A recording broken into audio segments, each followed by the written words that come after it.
Have you ever messed with something that you don't understand? And I'm not talking about when you were a kid and your friends used to dare each other to chant Bloody Mary 50 times in front of the bathroom mirror. What I mean is going somewhere unfamiliar and thinking you're safe just because you have a good feeling about what you're doing. Trust me, I know what it's like. You're having a good time. The adrenaline kicks in because you're experiencing something new. It's easy to disregard any rules that were outlined before you left. But it's this kind of recklessness that claimed the life of one of my friends when I was young. Poor, innocent soul who didn't need to die. This is the story of the dangers of disrespecting the supernatural forces which lurk in the shadows of certain places. I'll tell you the story as best I can. Some of the details might be a little vague because this is more than 10 years ago. It was the summer in the town of Park Ski, California, and the heat was beating down on us as we walked down the same route that we had every day from school. But this fateful Friday, there was an air of excitement about our group. Well, at least between me and Emily. Jeremy wasn't so keen on our plan. What if someone sees us? We'll be in so much shit. My parents will probably ground me for life, Jeremy protested, booting a stone along the ground. The youngest of us three, Jeremy was a typical shy kid who tended to keep to himself around others. I'd known him since I was born. Our parents are very close. He's a sweet kid with a heart of gold, though he did lack some self-esteem and was bullied at school because he was scrawny.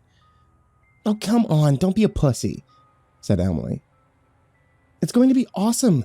We'll be the first people to ever do this. Emily, on the other hand, was the opposite. Outspoken, strong-willed, she was the one who came up with the idea to sneak into the water tank on the edge of town at night. The tank had been drained by the state water company for repairs. Emily knew this because her dad was good friends with one of the workers and had mentioned it at dinner the night before. At recess, Emily came bounding up to me, and Jeremy had commandeered us for the trip, saying how cool it would be to sneak in and check out the inside of the tank. While I thought it would be fun, if a bit dangerous, Jeremy wasn't super interested. The water tank in question was on the outskirts of town. It was a hulking, rusted monolith that I'd overheard some parents call an eyesore. It was well known that some of the seniors at our school would sneak through the fence around the tank during the summer to go swimming, but I never heard of first years doing it. I guess that was part of why Emily was so keen. If we pulled it off, we could brag about it at school and maybe even become popular for a while. Ty, you aren't going to bitch out on me too, are you? Emily asked. I probably should have mentioned my name is Tyler, Ty for short. And while I really wasn't excited by the thought of being grounded again, I had to admit the idea of trespassing for fun, it sent a thrill through me. It gave me a sort of anxious feeling in the pit of my belly, but I couldn't deny that I was excited about it. I'm in. We both turned to look at Jeremy, who took a deep sigh and rolled his eyes. Fine. But you better know what you're doing, Emily. Like, you should make sure that it's safe and shit. He trailed off. Emily grinned, grabbing a hold of a nearby street sign and swinging around it happily. Ain't nothing safe about what we're doing, she yelled. I'll see you tonight, at the place. After I finished tea, I told my parents that I was going over to Jeremy's place to play some video games, something that happened regularly on Fridays. The plan was that Jeremy would tell his parents that we were coming to my place to play video games, next-level mind games. But when we met in the middle of the street, I noticed that he hadn't packed light by any stretch of the imagination. In fact, his backpack was near overflowing. By contrast, I changed into some jeans and a jacket, put a torch and some snacks in my backpack, and that was about it. We all knew where to meet anyway. Dude, do you really need all that stuff? I asked Jeremy, looking him up and down. Jeremy nodded, unzipping his bag and producing a number of items, including a compass, water bottle, pocket knife, and a rain jacket. I want to be prepared, you know? You never know what could happen, he said. I think you're prepared, but are you ready for the ghoul that lurks in the tank? I said, shining my torch underneath my mouth and putting on a deep voice. Jeremy nudged me with his shoulder. Knock it off, dude. It's not funny. He lurks at the bottom. waiting to consume any who dare to enter. Seriously! Jeremy smacking into me harder this time. The force of the blow sent the torch out of my hand and into the air, turning end over end before smashing into the ground. I groaned, picking it up, to reveal the bulb inside had smashed. I pointed it at Jeremy, frowning. What am I going to do now? Lucky I brought two, said Jeremy, tossing me a new torch. The sun had well and truly set by the time we met Emily at the agreed meeting spot. We were standing at the beginning of what was known as the town's industrial estate, a failed experiment by the council to attract bigger companies to invest in the area. The space was left fairly bare, as only a few companies had actually invested in the space. There was a small solar farm on the left side, while a number of business hubs lined the right. The path down the middle led to a hill atop which the town's water tank stood. The hulking metal structure groaned in the wind as we approached, as if protesting being without the water usually inside. The light continued to fade as we walked. How are we going to get through that fence? Asked Jeremy as we neared the base of the hill. The tank was surrounded by barbed wire fence that stretched around its base. From where we were, I could see the iron zigzagging stairs on its side, but no way through the fence. There were a few construction vehicles around the outside, but I couldn't see anyone still around. That's why I brought these, said Emily, producing a pair of wire cutters from her backpack. Emily's green eyes shone in the darkness as she grinned at us. We're already trespassing. You want to add vandalism to our rap sheet? I asked, meeting her stare. I don't see any cameras. Do you? Emily shot back as we reached the top of the hill. Before Jeremy could add his own protests, Emily got to work creating a hole in the fence. I turned to look at Jeremy. He was staring up at the water tank, seemingly in a daze. You okay? I asked him, trying to see what exactly he was looking at. I didn't realize it was that tall, Jeremy said, gazing up at the rickety stairs on the side of the tank. Do you need me to hold your hand? I joked, before I also realized that the tank was at least 50 feet off the ground. Emily turned around. My work here is done. You guys okay? I quickly swallowed the lump in my throat and turned to face her. Yeah, let's go. Practically forcing Jeremy along with me, all three of us crawled through the small hole Emily had made in the fence. Inside the construction area were a number of workstations, as well as cranes, trucks, bulldozers, all bearing the Parkski water logo. It was now completely dark, with the only light coming from our torches. The wind was howling, creating a chill that was only mitigated by the fact that we had all layered up, though some more than others. Inside the construction area were a number of workstations, as well as cranes, trucks, and bulldozers, all bearing the Parkski water logo. It was now completely dark, with the only light coming from our torches. The wind was howling, creating a chill that was only mitigated by the fact that we all layered up, though some more than others. Jesus, I'm freezing, squealed Emily as we approached the stairs. She was wearing a long t-shirt but no jacket or jumper. The T had Fall Out Boy emblazoned on the front with an image of the band performing. Trust Emily to rep her favorite band in a situation like this.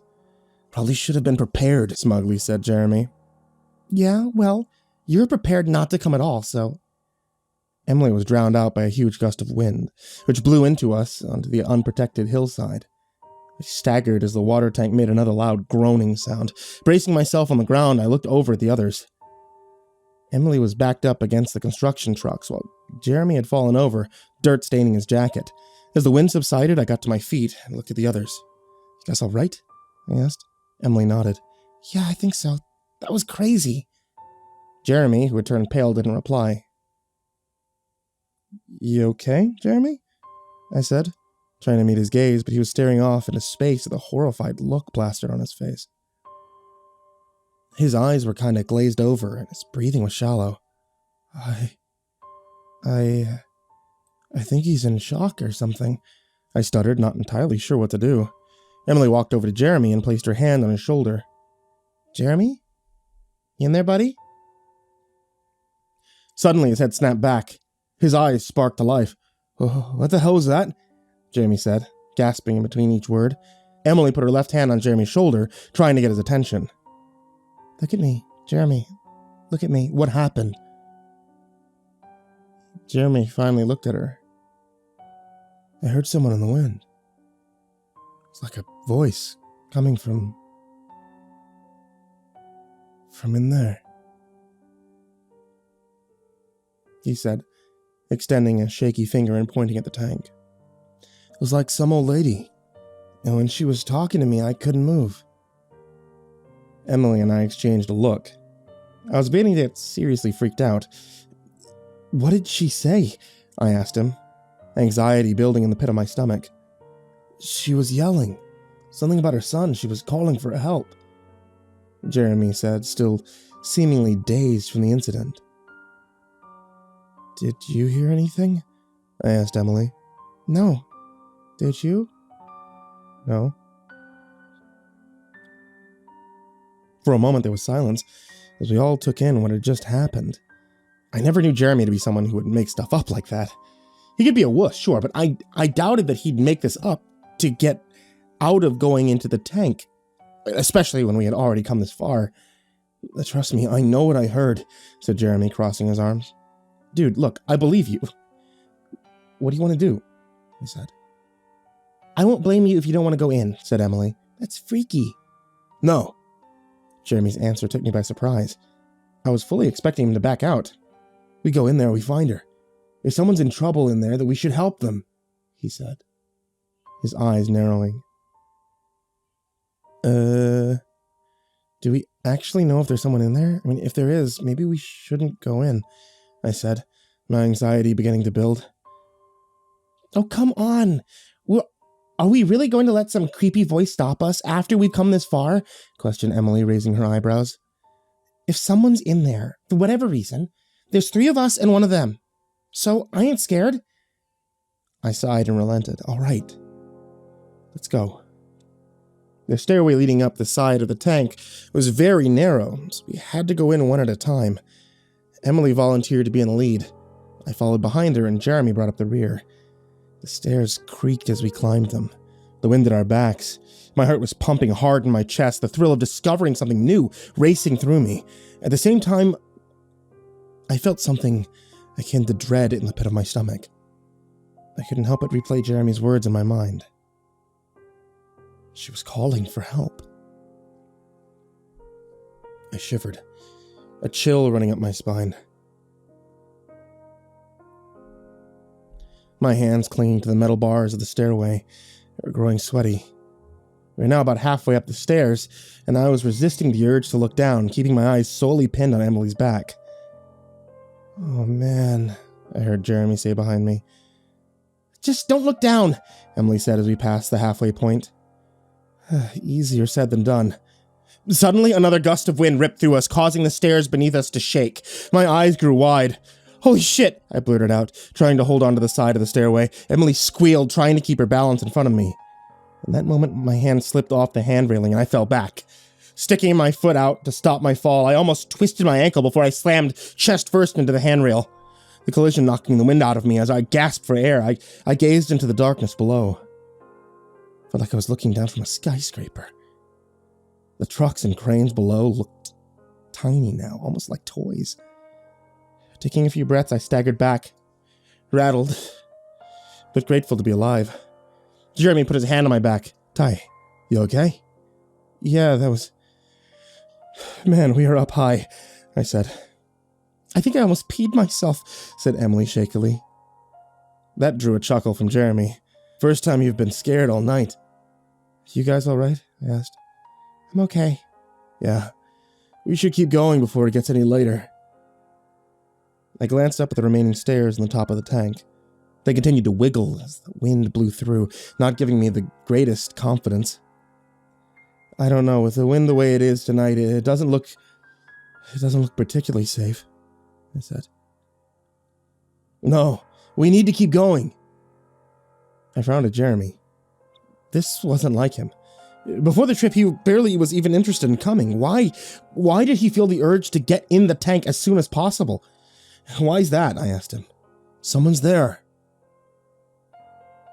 Then another word, Jeremy pushed past me and continued up the stairs. I glanced at Emily, who looked just as confused as me. But we couldn't leave him.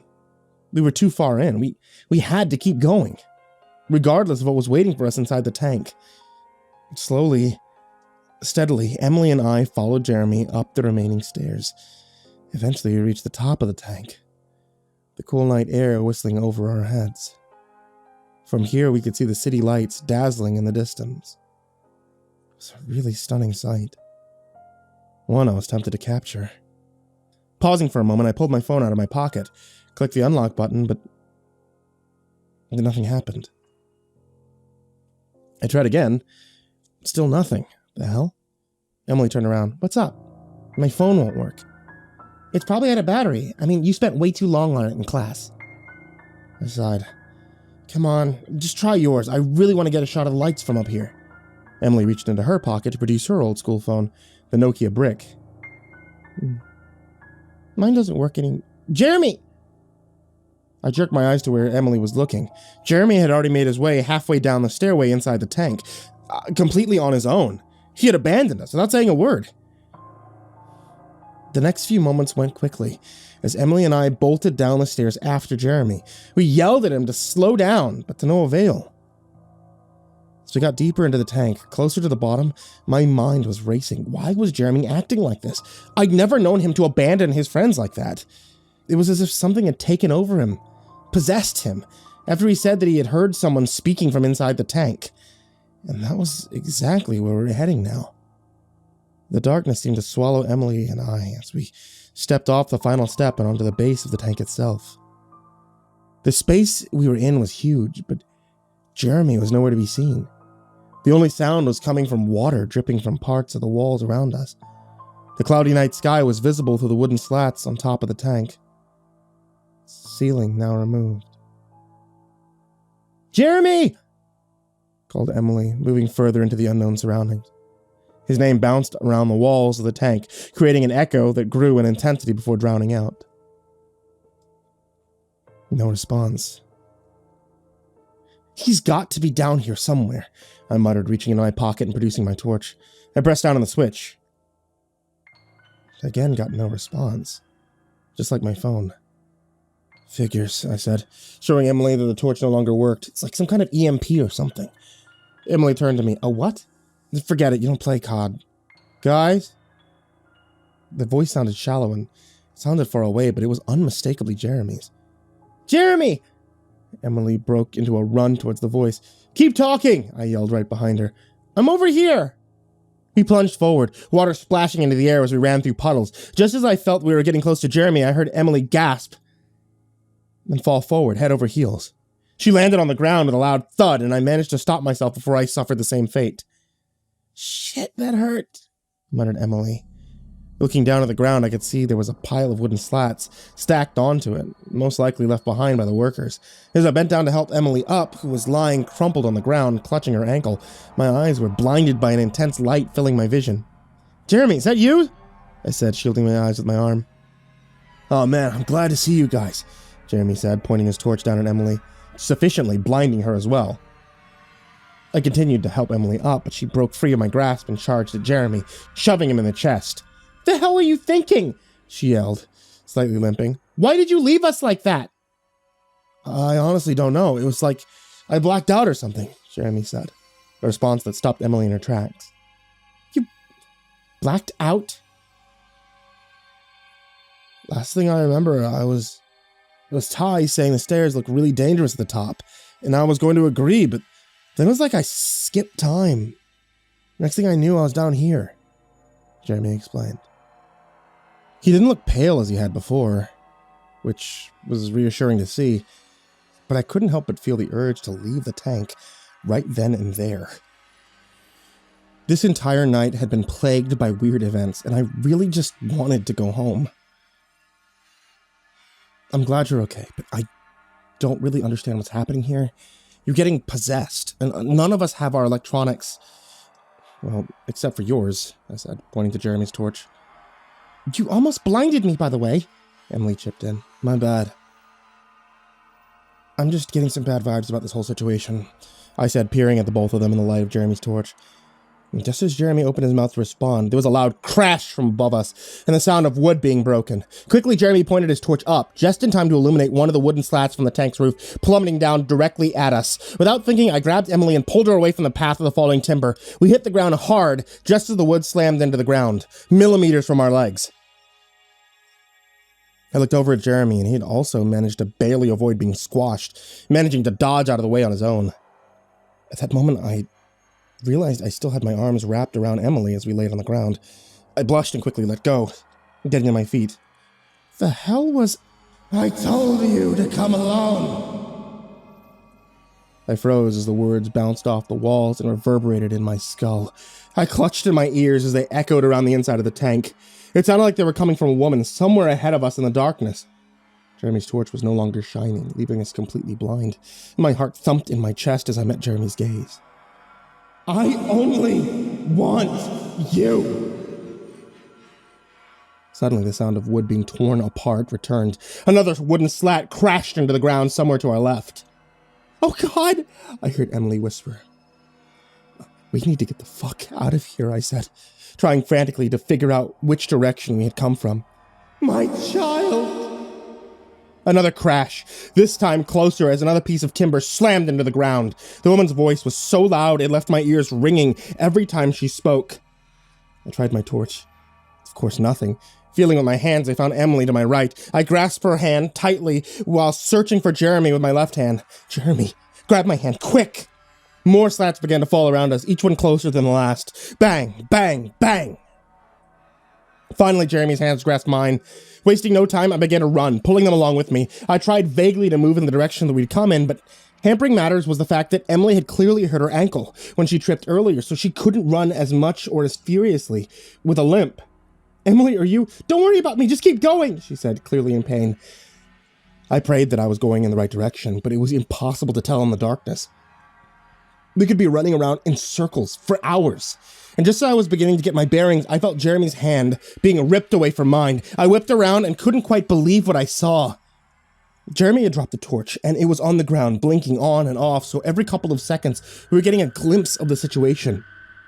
Jeremy was being lifted up into the air by a gangly-looking woman who was covered in rotting flesh. Her skin was dark gray and her body was oozing liquid from every orifice. She was wearing torn, waterlogged clothing that seemed to sag on her body. Her arms and legs were covered in scaly wrinkles, spotted with openings that looked almost like gills. The woman's green eyes bulged as she stared at Jeremy, a wide smile forming in her thin, decaying lips. My boy, she said, opening her mouth and sliding out a grimy green tongue. As she licked the side of Jeremy's face, I stood there frozen. I wanted to help my friend, but I was paralyzed by fear. Let him go, yelled Emily, charging at the gruesome woman. Stay away, she screamed. Her scream was so loud that it stopped Emily in her tracks, bringing her to her knees.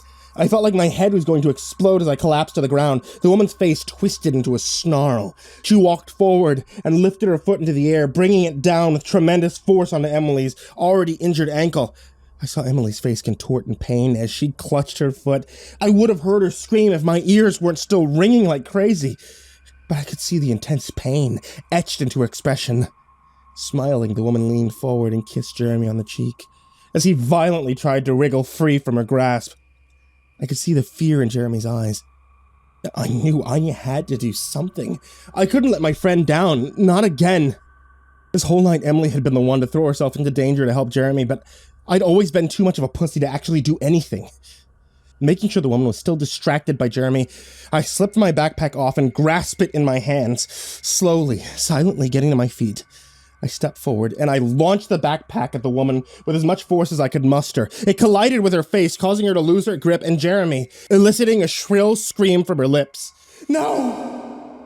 As Jeremy scrambled free, I ran over to his torch and grabbed it, quickly shining it around to find the exit. The light emanated by the torch continued to flash on and off, showing me short snapshots of every different part of the well.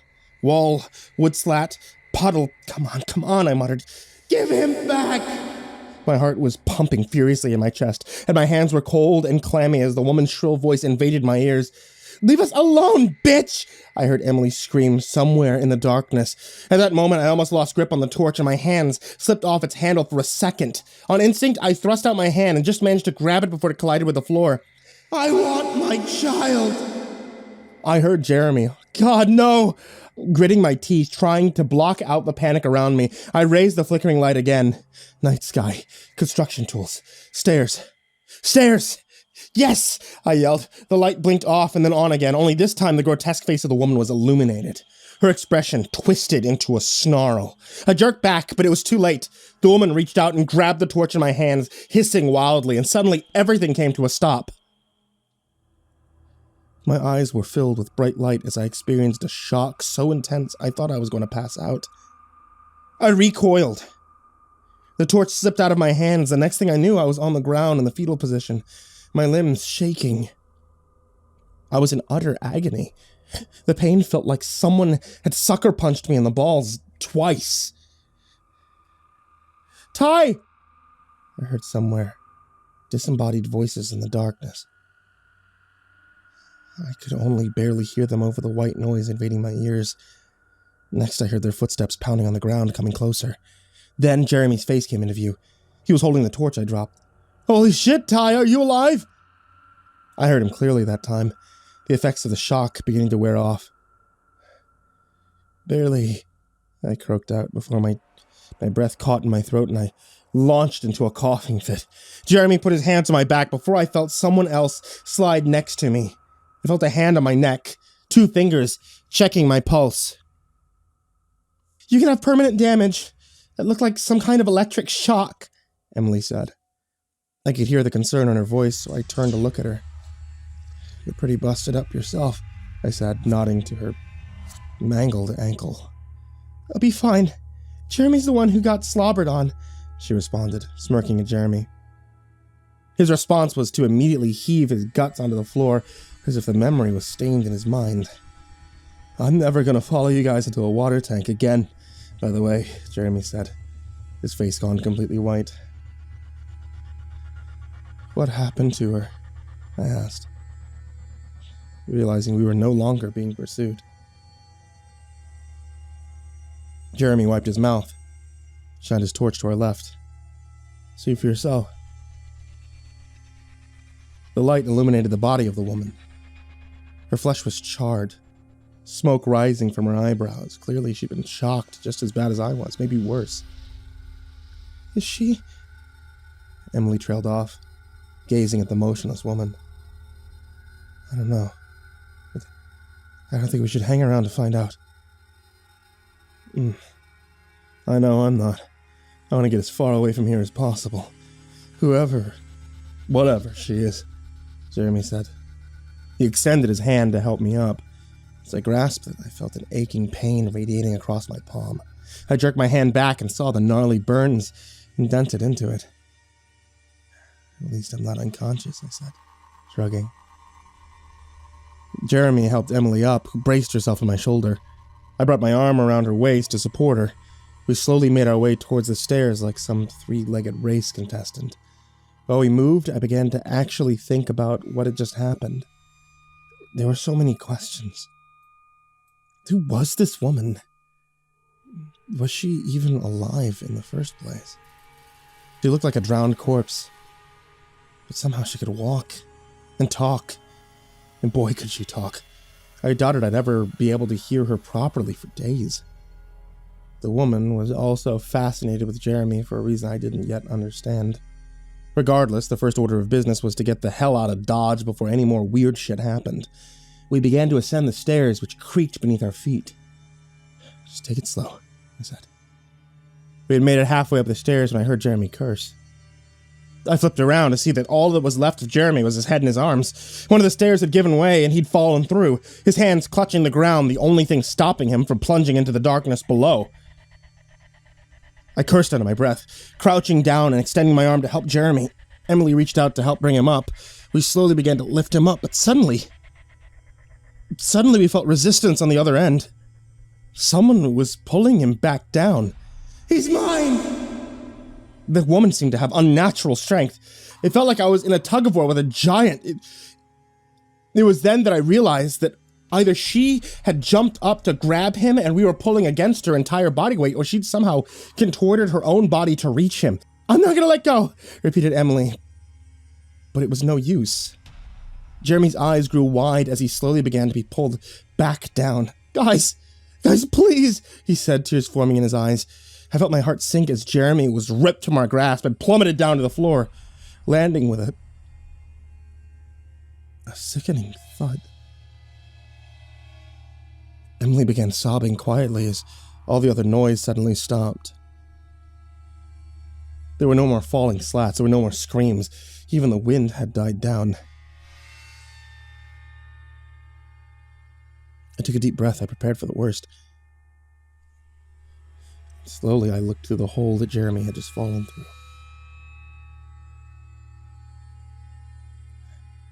On the ground lay Jeremy, with the woman's arms wrapped around him. He had landed on her, and he was alive. I breathed a huge sigh of relief. Jeremy, okay? Jeremy slowly managed to raise his hand and give a thumbs up. I turned to Emily, who was looking bewildered. "He's alive," I said. "Well, we'll go get him," she exclaimed, relieved. I turned back to Jeremy. "I'm coming!" Leaving Emily, I began racing down the rickety stairs, hopeful for the last time the night. Reaching the floor, I tried my torch, finding it was now fully operational. Lighting up the path in front of me, I was able to find Jeremy easily. His clothes had been torn, his eyes looked glassy, and his backpack had nigh exploded from the impact, but he was still breathing. "Hey, buddy," I breathed, almost out of breath from pounding down the stairs. "Hey," he croaked. The old woman's arms remained wrapped around him, so the first order of business was to pull them off. I grabbed the grotty, decomposing arms, tried to pry them apart. No give. My anxiety began to build as I struggled mightily to try and loosen her grip, but it was no use. Her grip was unnaturally tight. When a disturbing thought went through my head. She looked like she was dead. But hadn't she looked that way the whole night? Just as I was pondering this, the woman's mouth fell open and water began to pour out of it. And this was no stream. This was like a full-born torrent shooting into the air, raining down on Jeremy and I. Oh shit, I gasped as foul liquid began to pool around us. "What's happening?" asked Jeremy, still semi-conscious. "Don't worry, I'm gonna get you out of here," I tried to reassure him. Knowing I couldn't pull her arms off myself, I picked up the torch and began searching around for something sharp to try to cut through her grasp.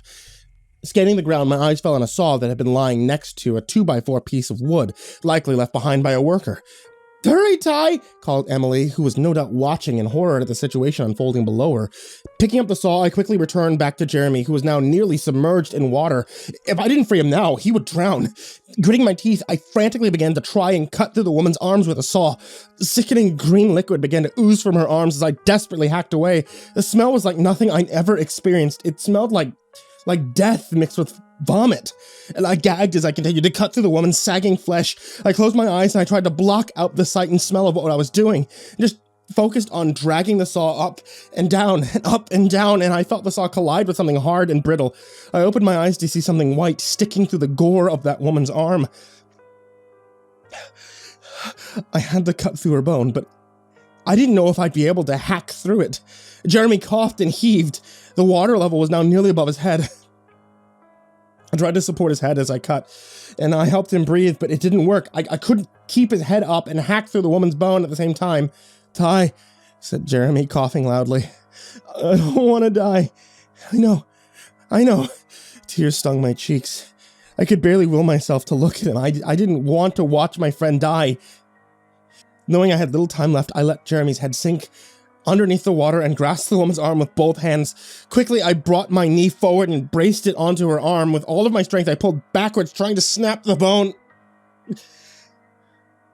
Nothing. As much as I pulled, the bone resisted, as if it was completely locked in place. A feeling of helplessness rushed through me as I heard Jeremy sputtering. No, I said, slamming my fist onto the ground. There was nothing I could do. The water level had risen too high, the liquid was still spilling out of the woman's mouth, and now Jeremy's head was almost submerged. Having barely made it through the woman's first arm, I gave up. I dropped the saw and I met Jeremy's eyes. "Tell Mom, I'm sorry," he said, tears running down his face and mixing with water. Before I could reply, the water rose above his head, completely submerging it. Jeremy thrashed as he tried desperately to get a breath of air, but I knew it was no use. And I couldn't bear to watch. I stood up, and I began to wade my way through the water back to the stairs.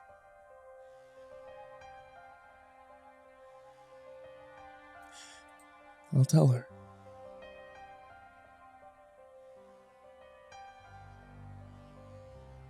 Emily and I ascended the stairs in silence. She hadn't spoken to me since I'd made it back to her. I could tell she was angry, but I couldn't keep pretending that nothing had happened. "What the fuck are we gonna do?" I said, breaking the silence as we reached the top of the stairway. The water had now almost completely consumed the stairway, but it was no longer rising. Emily paused, her back turned to me while she was propped on a wooden slat that she had been using as a walking stick. The question hung in the air, daring either of us to answer. "Emily, say something," I said, tears beginning to well up in my eyes. "It's my fault," Emily responded, turning to face me. 2 black streaks ran down her face, her makeup unable to hide the devastation of losing a close friend. "I pushed him to come with us when he was so scared." "You didn't do anything wrong. How could you know what was going to happen?" I reasoned, trying more than anything to make myself feel less guilty. "We didn't know what we were walking into." Emily let out a long sigh and tried to wipe her eyes with her jumper sleeve, smudging her makeup even further so it left angry black circles on her cheeks.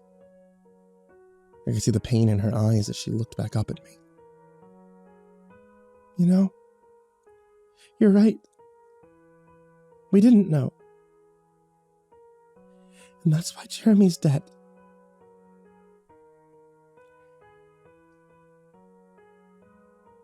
The rest of the way home, we tried to work out what we would tell our parents. One thing was clear, we didn't want to tell our parents anything less than what had happened. Even though it was tempting to lie, try to make it look like we weren't crazy. The truth was, something supernatural happened inside the tank, and we wanted to at least tell our parents exactly what went down. We were going to tell them that there'd be another body at the bottom of the tank, wrapped around Jeremy. Even if it might be bad for us in the long run, we would be honest and hope the evidence would support us. For Jeremy. Parsky police found Jeremy's body, alone, at the bottom of the tower's water tank. There was no old woman attached to him. There was no water either. The tank was completely empty. Because our statements directly contradicted to what the police found, we were both brought in for further questioning. We became the 2 main suspects in the mystery of how a local boy had drowned in an empty water tank. Although police could confirm we were with Jeremy the night he died, there was no physical evidence that suggested that we had caused his death. The case became a national media sensation, with TV reporters coming from all over to report on the story. Seeing Jeremy's tearful mother plead with us to confess to his murder really drove the nail, but I did sympathize with her. Losing a son was not a pain that I could yet comprehend. I barely saw Emily outside the police questioning during this time, and we were drifting apart as the reality of being directly involved in the death of another person consumed us. Eventually, we were cleared of any crime by police, although Jeremy's family took us to civil court, tried to get a ruling of manslaughter. That was settled out of court, though. Mom never told me exactly for how much. And then, well, we went on with our lives. Emily and her family moved away from Parsky while I was finishing my schooling there despite virtually having no friends anymore due to the incident. Then I moved away to UCLA, started earning my physics degree, trying to put the past behind me.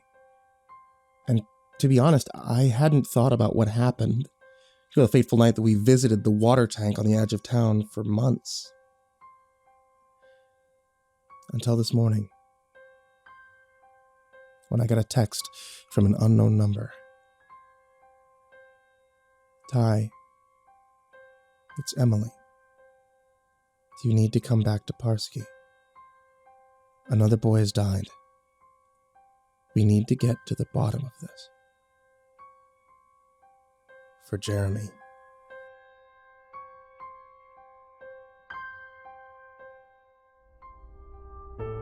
I tried not to stare as I saw Emily get out of her car and walk towards the entrance of the small cafe I was sitting in. It had been more than a decade since I'd seen her. Even longer since we'd had a proper conversation. Like I mentioned in my previous entry, witnessing Jeremy's death drove a wedge between us. After the water tank incident, we barely spoke and only saw each other in court or the sheriff's office. But when she contacted me out of the blue last week, asking me to come back to Parsky and help her dig into the mystery around Jeremy's death, I knew I couldn't refuse. There were still questions neither of us had the answers to. As Emily opened the cafe's front door, the small bell hung above it, signaling her arrival. I couldn't help but feel anxious. I didn't know how much she would feel comfortable talking about Jeremy, given that the last time I spoke to her, she blamed herself. For a brief second, Emily scanned the room before her eyes fell on me. I met her gaze, giving her a little wave. She gave me a small smile and walked over. Her hair had been dyed red and cut short, but her outfit still reminded me of the Emily I remembered. She wore gray skinny jeans, a black Killswitch Engage tee, and a pair of white Vans. She had a laptop bag slung over her shoulder and a to-go coffee cup already in her hand. I awkwardly stood up as she approached the table, not really decided on whether to go in for a hug or not. "Hey, Ty," she said nonchalantly, slinging the laptop bag off her shoulder and onto the empty seat across from me. "Long time no see," I said, deciding to just sit down and avoid any more awkwardness. "Thanks for coming. I know it was short notice," Emily said as she took her seat. "Oh no, I jumped at the chance to come back to the town where everyone hates me." That seemed to break the ice somewhat as Emily chuckled. Maybe humor really was the answer to all of life's problems. "How have you been?" Honestly, life hadn't been too bad since leaving Parsky. I finished my schooling, got into a good college, made some headway on my degree, a physics one that I was already really enjoying. I'd met some great people at my college, though I wasn't really sure the lifestyle was for me. I was never really a big drinker. To be honest, it's been going well. I've been studying for a physics degree in Missouri, I said. "Sounds like you. Still a nerd to this day. Guilty as charged." Emily grinned just as the waiter came over to take her order. Emily ordered a coffee while I sipped on mine. "So, what about you? What have you been doing for the past 10 years? I asked. "My family moved to Santa Monica after everything had finished up. After senior year, I got into a music degree at UCLA, which has been a lot of fun," she replied. "You play guitar?" I said, trying to remember exactly what instrument it was that she played. "Bass." "Ah, I was close." I took a moment to sip my coffee. And it was at that point that Emily decided to go straight down to business. "Look, I'm not going to bullshit you, Ty. I still think about him. Every single day," Emily said, looking me straight in the eye. "When I heard about this new case, I felt like we had to do something." Emily had sent me the news article about the death of the 14-year-old Tommy Parker shortly after she had contacted me. The description of what happened certainly echoed Jeremy's plight, though there were a few differences. The boy had been found in the water tank by police after his family reported him missing the previous night. Unlike Jeremy, this time the tank was full. His body was found at the bottom. According to the article, local police were investigating the death, but so far had no strong leads, as there was no witnesses. Official cause of death was drowning. What was interesting were the quotes given by Tim's parents, who noted that the roof of the tank had been locked shut at the time, and stressed there was no way a small boy could have lifted it off, climbed inside, and closed it again all on his own. I read the article. Surely there's no way that it was suicide or something, I said, keeping my voice low to not alert any of the other customers. You think? Emily responded. I think the same woman is responsible. And I've got something that I think proves it. She reached over and slid her laptop out of the bag next to her. It was covered in a variety of different band stickers, only a few of them which I actually recognized. Biting her lip, Emily tapped away on her mouse pad for a few moments before flipping the laptop around so I could see. On the screen was a photo taken from the air of the top of the water tank. It looked like it had been taken by a drone. For a moment, I thought it was completely unremarkable.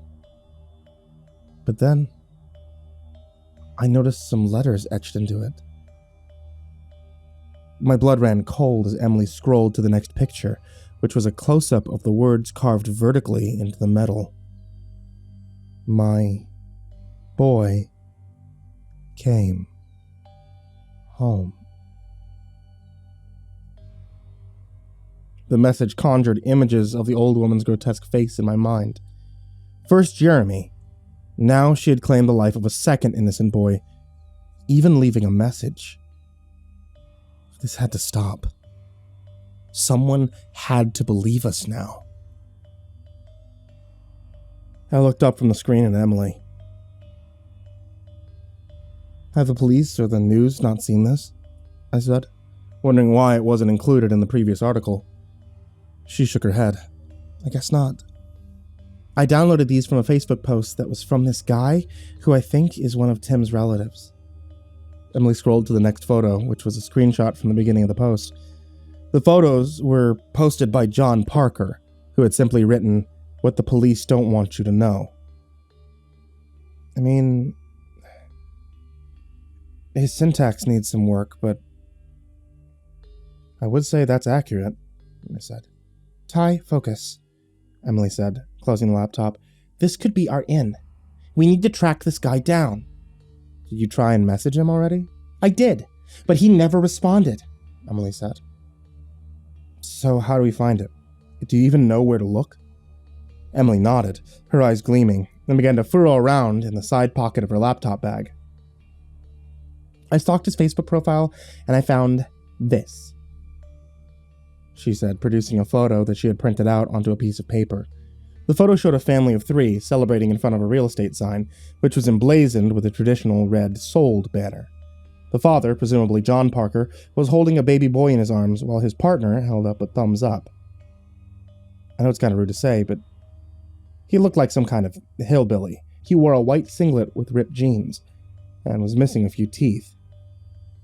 But what was more important was that the address was clearly visible on the sign. 103 Peach Street. The whole drive over to John's home, I couldn't stop thinking about the police. After Jeremy's death, I understood why they were skeptical of us. The story was far-fetched, even if we did have injuries as some kind of proof. But now, surely they had to see that we were telling the truth. That message scratched into the water tank's roof was more than proof of that. However, if they were willingly turning a blind eye, then there was something more sinister going on. What you thinking about? Emily asked, pulling me out of my thoughts. I looked back at her. Whose side do you think the police are on in this? Definitely not fucking ours, she responded, without hesitation. Wouldn't believe us about Jeremy, so they won't believe us about this kid. They aren't interested in the truth. They're interested in what's the easiest to believe. I nodded. But not all of them are bad, though. Emily gave me a "you're kidding" look, which surprised me, because I actually really liked the FBI agent who interviewed us after Jeremy died. Agent Peter Garrison had, at least in my eyes, been the most understanding of all the suits we had discussed the incident with. He was one of the few who treated us like we weren't crazy. What about Garrison? I asked, as Emily turned a corner. He still didn't do anything with our story. He listened, sure, but he never did anything with it. We needed action if we were going to get justice for Jeremy. Maybe we can get justice this time. Maybe. Hey, I think this is it. Peach Street. Emily guided her car down a narrow corner. The tires crunched over the loose gravel. Peach Street was in an area of Parsky which had appeared to have fallen apart over time. The road itself was falling apart, and the thick vegetation on its sides were overgrown, slowly attempting to reclaim the bitumen from the sidewalk. Houses were few and far between, and when they did appear, they were falling apart at the seams. Broken windows, front yards filled with junk. How long ago was that photo of the smiling family taken? And were they still happy with their choices of moving into this dilapidated neighborhood? This place looks like shit. Has Parsky just fallen apart since we were here? I asked. I don't remember this area being this bad. Me neither. We passed a few more crappy properties before we reached what a wonky mailbox declared was number 103. It barely resembled the home from the Facebook photo, now falling apart like most of the neighborhood. The floor in the front yard was now completely overgrown, with bushes fighting one another for what space there was left. The front windows had been boarded up, and the paint on the door was peeling. Alright, well, I'm just gonna say this. I fucked up, Emily said. I didn't check the date on the Facebook photo. I rolled my eyes. So there could be no one here at all? Well, if there isn't, just think of it as character building, okay? With that, Emily opened the door and climbed out. I followed her up to the front yard of 103 Peach Street, hoping that we weren't barking up the wrong tree. As we reached the front door, Emily turned to me. Let me do the talking. You'll probably make some stupid joke and get us killed, she remarked, giving me a stern face. No argument here. Good. She turned back to the door and took a breath, preparing herself for whatever was on the other side. Then she raised her hand and knocked. Silence. We waited. More silence. Emily gave me a worried look, and I began to wonder if this had all been for naught. We waited for a few moments. Still nothing.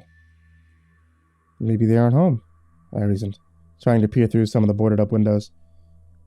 There's a car in the garage, Emily said. I looked over as Emily knocked again on the door. She waited and then put her ear to the wood, listening.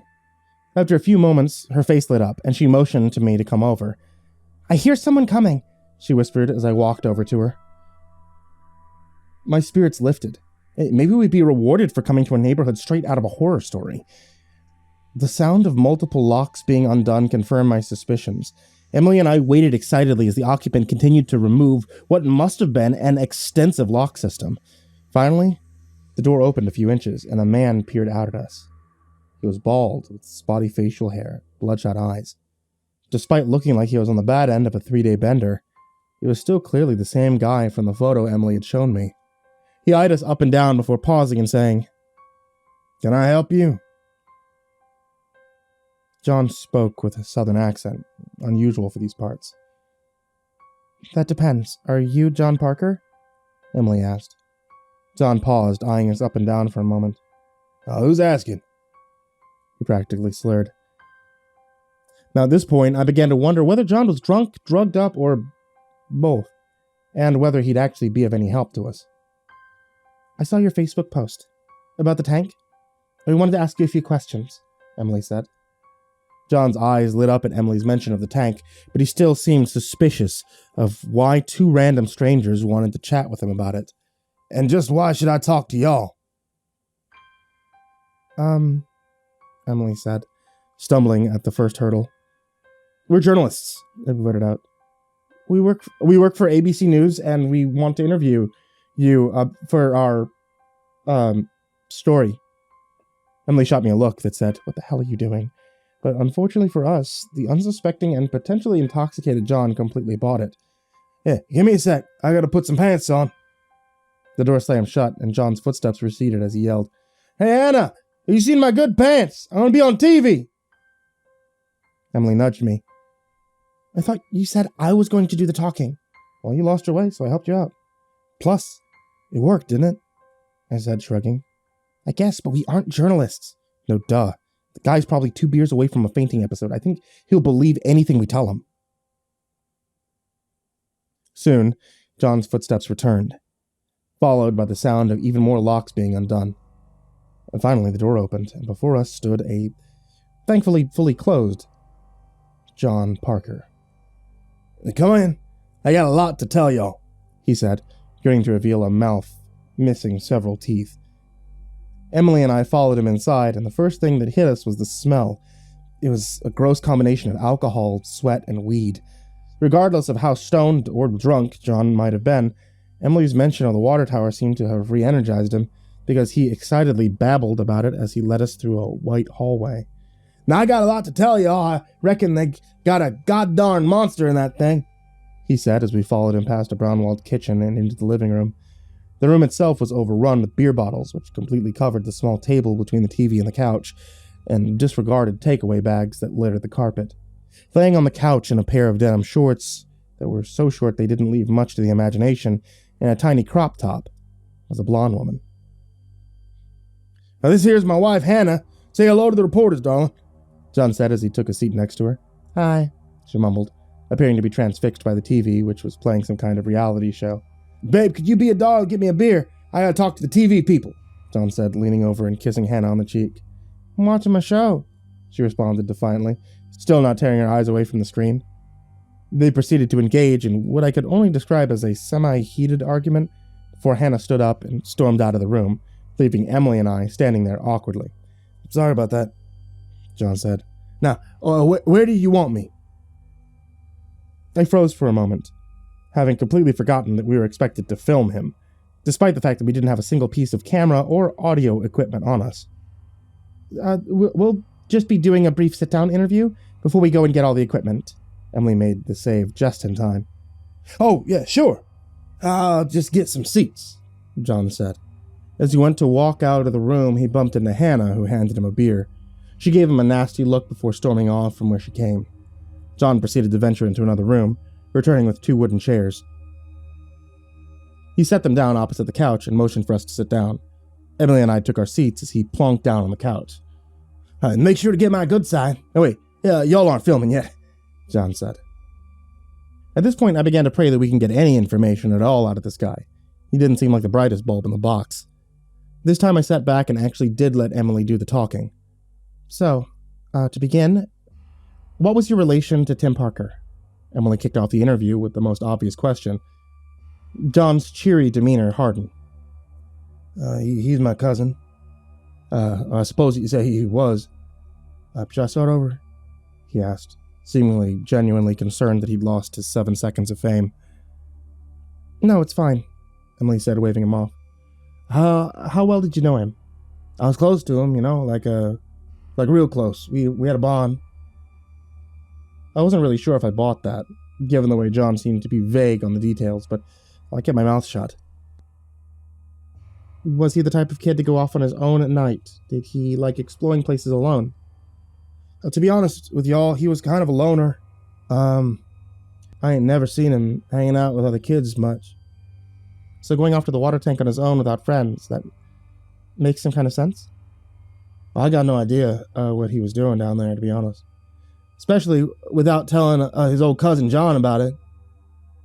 I couldn't tell whether John was legitimately torn up about his cousin's death or whether he was putting on some melodramatic face for a non-existent camera. "So, by your account, he was there alone that night?" "Yep." "Police have listed the official cause of death as drowning, and currently they have no suspects or witnesses to the incident, but you found something that suggested someone else was there that night," Emily said, pulling the copy of John's Facebook post out of her laptop bag. John took the photo in his hands. "Oh, damn right. You ain't seen this on the news," he said. "I reckon the government's got some monster down there. Took poor Timmy. Yeah, the police don't want no one to know about it because it's got to feed or it'll come for the rest of us." "Feed it?" I blurted out. "Yeah. Well, y'all remember when that boy, about Timmy's age, drowned there?" My heart jumped at the words that left his mouth. "Yeah," Emily answered carefully. "Well, that was about 10 years ago. That was when this thing showed up. And now it's got to feed every decade. So in another 10 years, another boy's going to end up dead. What do you mean feed? These boys were drowned, I said, surprising myself with how defensive that sounded. I didn't mean to try and batter him, but something inside me stirred listening to him. The woman never tried to feed on Jeremy. He drowned because he couldn't get out. Because I couldn't save him. It sucks the life out of them. Because they be left looking like they're drowned for the feds so they can sweep it under the rug.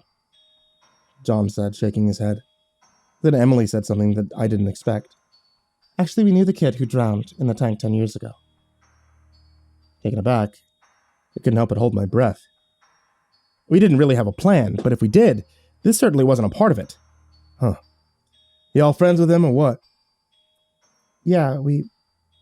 Before Emily could continue, she was interrupted by the sound of Hannah marching into the room. There's someone here to see you, hubby. He sounds important. Now that was an understatement. Because standing next to her, holding his FBI badge in the air, was Special Agent Peter Garrison. Emily and I sat on the front porch of John Parker's home in silence. After our cover was blown, John had blown up at us, accusing us of manipulating the family of the grieving.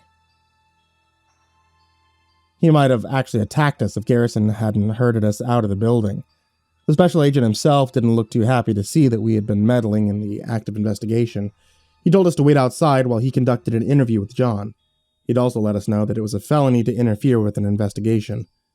The whole thing kind of made me feel dumb for taking things into my own hands, even if it sounded good at the time. Maybe this wasn't the best way to go about things. I mean, maybe we had to trust that people like Agent Garrison would get to the bottom of this. Maybe I should go back to Missouri. Well, that went well, I said, glancing over at Emily. She let out a sigh. I was hoping that we could at least get a phone number for one of Tim's immediate family. The silver lining is that Garrison being here is evidence that they're taking this seriously. Maybe he'll look into the message at the tank's roof, I said. Maybe. We sat in silence once again, the only sound being the low hum of insects in the nearby bushes. I knew what I was about to say next sounded crazy, but it was a question that had been burning in the back of my mind since we finished our mini-interview. Do you think his theory holds any water? I asked Emily, who looked back at me in alarm. About the woman feeding our kids? Every 10 years? I nodded. It seems a bit far-fetched. I mean, the guy's trying to tell us that the police know it needs to be fed every decade. But Jeremy was the first one to... She trailed off, turning her head and staring off into the distance. I felt it too. The weight that pressed down on us every time we mentioned his name. The guilty feeling in the pit of my stomach that opened up whenever I talked about him. His panicked face struggling for air as the water level began to rise. Tell Mom I'm sorry. The sound of the door opening up behind us interrupted my train of thought. I looked back to see Agent Garrison walking out with an audio recorder in his hand. Garrison was a tall man who had worn black glasses every time I'd seen him, whether they were prescription or not, I had no idea. He had jet black hair, was slicked back and clean-shaven face. He wore a black suit with a red tie, and usually had an air of optimism about him. Garrison was a good man, but he didn't look like he'd be in the mood to chat with us today. You two, with me, he said, motioning for us to join him as he made his way to his car, a black SUV that was parked on the side of the road. Unsure if I was actually being arrested or just being taken for a joyride, I obeyed and walked over to the vehicle. I climbed in the front passenger seat with Emily begrudgingly hopping in the rear. I was surprised by how normal the inside of the vehicle looked, though it was likely to help fit in and not arouse suspicion. Without a word, Garrison started the car and began to drive. I anticipated that we'd be going to the police station, but that wasn't where he took us. Instead, he began heading in the direction of a place I knew all too well. He was heading to the outskirts of town. He was heading to the tank. My skin prickled in anticipation, and I could feel my heart begin to race inside my chest as Garrison turned down the road leading to the industrial estate. I hadn't been back to the tank since the incident. In fact, I'd made a concerted effort to stay the hell away from Parsky for the last 10 years. Now I was being taken straight to the place that had claimed the life of my best friend. Why are you taking us here? I managed to get out as the tank loomed in the distance. I glared at Garrison, but he kept his eyes on the road. I'm gonna show you some proof. Can't you just tell us? Emily asked from the back. With the way you two have been acting, I feel like I can only get you to understand if I show you firsthand, Garrison replied, before pressing the brake and stopping the car with a jolt. Of course, the alternative is I could take you to the police station, he said, making eye contact with the both of us. It was a tough choice. Go back to the place where a zombie woman attacked us and killed our friend, or be incarcerated. Neither was that appalling, but I was definitely interested in what Garrison had to show us, and staying out of jail. I looked at Emily, who gave a little nod of approval, the first time she was deferring to me in a long time. Well, I'd like to stay out of jail, I said, returning my eyes to Garrison. Good choice. Garrison stepped on the gas, and we were off. Slowly but surely, the tank came into better view. It was much the same as I remembered it. A rusted, hulking monolith that stood out like a sore thumb, but now it evoked a strong feeling of dread within me. The dread mixed with a primal fear that cut through me like a knife, and before long, I noticed that my palms were covered in cold sweat. The space between the water tank and the barbed wire fence on the perimeter was cordoned off with a police tape, and there was a few officers hanging around.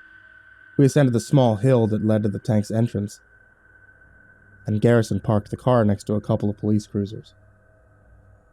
I shivered as I exited Garrison's car, and the cold wind whipped over the exposed hillside. I couldn't help but be somewhat mesmerized by the tank. The creaking stairs that we had ascended that night, the top of the tank that looked over the city, the path Emily and I had staggered back home to tell our parents the unthinkable. The mystery that had plagued us since that night. Who was that woman?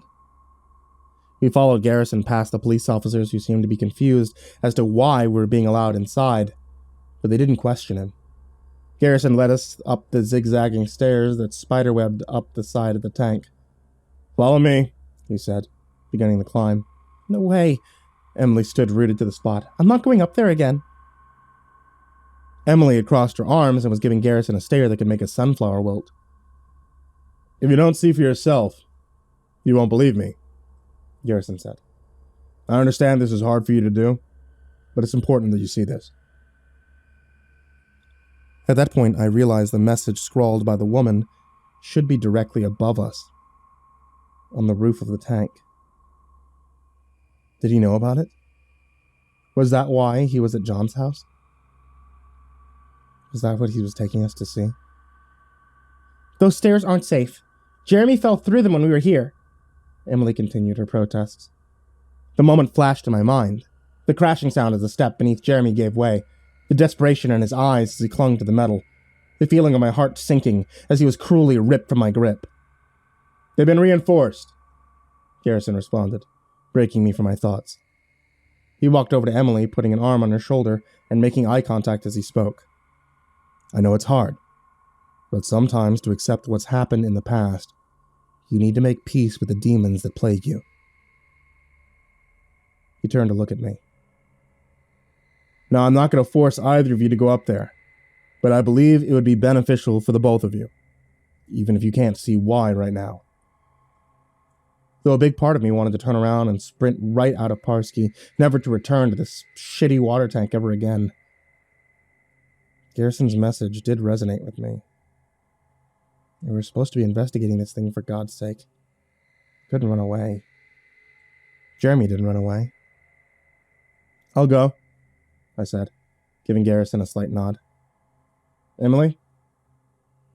Being caught in the middle, Emily looked at Garrison, then back to me, and then back to Garrison before letting out a loud sigh. For Jeremy. The three of us made our way up the now reinforced stairs, and the wind howled at our backs. By the time we had made it to the top, the sun had begun to set. I had to admit, it was as nice a place as any to catch a stunning sunset. That wasn't what we were here for. Beautiful, isn't it? Garrison said, peering out at the horizon. We've seen the writing on the roof, Emily said without warning. We know she left a message. If that's what you've brought us here to see, then we're way ahead of you. Garrison seemed to consider himself for a moment before turning around. That's the problem, Emily, he said, giving her a sorrowful look. There is no message. I did a swift double-take. What? I stammered, staring at Garrison, who continued to look as if he was a policeman knocking on a door to give bad news. Garrison gestured to the top of the tank, imploring us to climb on up. Look for yourselves. Emily and I looked at each other, then at the cone-shaped roof of the tank. You're lying, she said quickly, making her way over to the side of the roof. Ty, give me a boost. Praying Garrison was wrong and that we hadn't somehow been fooled by John, I crouched down and helped Emily climb on top of the roof. She pulled me up, and together we laid our eyes upon the tank's roof. It was bare. Completely bare. A few rust spots there, a couple of damp patches there. But no message. We checked all sides, but there was nothing. This whole time we'd been trying to use evidence that didn't even exist. This was the proof that Garrison wanted to show us. Proof we were wrong. Proof we had interfered in an investigation with no real idea what we were doing or no real plan. Oh. No, that can't be right, Emily said, continuing to search the roof in the now fading light. It has to be here somewhere. It's not, I heard Garrison say. He looked up at us from the main platform. John played a cruel trick on you. Emily was still on her knees, but she had stopped looking around. Now she was just kneeling there, motionless. It hurt me to see her in pain, but I felt it too. The scumbag cousin had fooled us. And for what? To feel like he was important for 5 minutes? To pin this on the police? I knelt down next to Emily, who was looking straight down at the roof. Tears began to well up in her eyes. That was a pretty shitty thing to do, I said. It felt weird to be comforting someone who I hadn't seen for 10 years, who I didn't really know anymore, but we were in this together. Yeah, she said, tears now streaming down her cheeks. I just want some validation. I want it so fucking badly. I put my arm around Emily, and she began to softly sob into my jacket. We stayed there, just her and I, neither of us saying a word. The only sounds came from the wind, which had begun to pick up, and the tank, which emitted low groans every few minutes. It was cold, but the warmth I felt from Emily managed to keep me from shivering. The moment was interrupted by Garrison, who called up to us from the lower platform. I appreciate the healing you're both undertaking, but I can't really let you stay up there any longer. Sighing, I helped Emily to her feet. As I made my way over to the edge of the roof, I felt her arm on mine. Hey, thanks for coming down, she said, rubbing her eyes with the back of her sleeve. Even if it's been a gigantic waste of time. While I knew she was right about our investigation, I didn't feel that the trip had been a waste. The truth was, I had missed Emily. And even if our journey for justice had been an underwhelming end, at least I got to see her again. It was worth it, I said. A small smile crept across Emily's lips, her green eyes lighting up to the shadows. She tugged on my shirt sleeve, pulling me towards the edge of the roof. Well, let's get out of here. I'm fucking freezing. Garrison agreed to take me back to my hotel room and drop Emily off at a relative's house. We weren't going to be charged with anything, but he sternly reminded us that if we interfered with the investigation again, he would have no choice but to turn us in. As Garrison drove us back in town, I began to replay the events of the past in my mind. The meeting with Emily at the cafe, the so-called message that she'd shown me in the old woman's words, the interview with Tim's relatives, and our encounter with Garrison.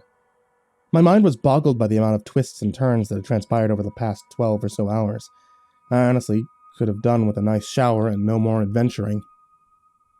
But Emily had other ideas. Agent Garrison? She asked from the back seat. Yes, Emily, he answered from the front. Could you take us to the cemetery? The Parsky Cemetery, I remembered, was run down and frequently vandalized. Rarely a place that you wanted to be visiting at night. But it was also where Jeremy was buried. I never visited his grave. In fact, it was something I may have subconsciously avoided because of the guilt. I guess now it was finally time to pay my respects. If it's in the name of further spiritual healing, then I'm happy to oblige, he said, looking back at us through the rearview mirror. I glanced over at Emily. Underneath the shadows, I could see the fire in her eyes. She looked like she was more determined than ever to make peace with her demons. I could definitely get behind that. It is, I responded. After passing through the cemetery gates, Garrison parked and Emily and I made our way to the directory. We scanned the map for Jeremy's name. The sign was lit up in the darkness by a number of LED lights spread around the cemetery. My heart skipped a beat when I found it. There, I said, pointing to the name Jeremy Williams, which was followed by a string of numbers that corresponded to a section of the cemetery. Are you ready to do this? Emily said, as I turned back to her. I took a deep breath, trying to quell the guilt that had once again begun to build in my gut. Yeah. As we made our way out to Section D of the cemetery, I couldn't shake the very cliché feeling that we were being watched from the shadows. The lights I mentioned before kept the main pathway of the graveyard lit up, but past the end of the path was grass that led to a forest.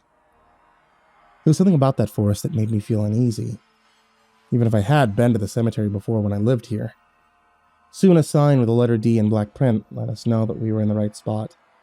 I took another deep breath and then led Emily to where I'd seen Jeremy's grave marked on the map. The grave itself was covered in flowers, featured a photo of Jeremy in his school uniform, and I immediately recognized it as being from the school photos that we'd done in our freshman year. Upon seeing Jeremy's face, I felt a wave of sadness rush over me. Not guilt, not anger, just pure sadness. At that moment, I realized I'd spent so much time blaming myself for what happened, feeling guilty for not being able to keep him from dying, fighting legal battles, and avoiding anything to do with the Parskys, that I hadn't allowed myself to actually grieve. So I let it all out. I fell to my knees and I began bawling, the floodgates bursting open. I cried for what felt like ages as Jeremy's eyes stared into my soul. Oh, Ty, I heard Emily say. I felt her wrap her arms around me as I wept, my face becoming a gross combination of moisture and snot. Sorry, I said, raising my arms to wipe my face. Don't you dare say sorry. I'm just glad I'm not the only one crying anymore. I let out a chuckle, which actually felt really good to do, even if I was in a cemetery. And once I managed to clear the tears from my eyes, I looked at the inscription on his tombstone. Here lies Jeremy Williams, our beloved boy, taken too soon. The words were written in gold cursive below his photo. It took me a moment to realize something else that had been scratched into the stone below the traditional memoriam. I leaned in closer, the text being so tiny I had to squint to make it out.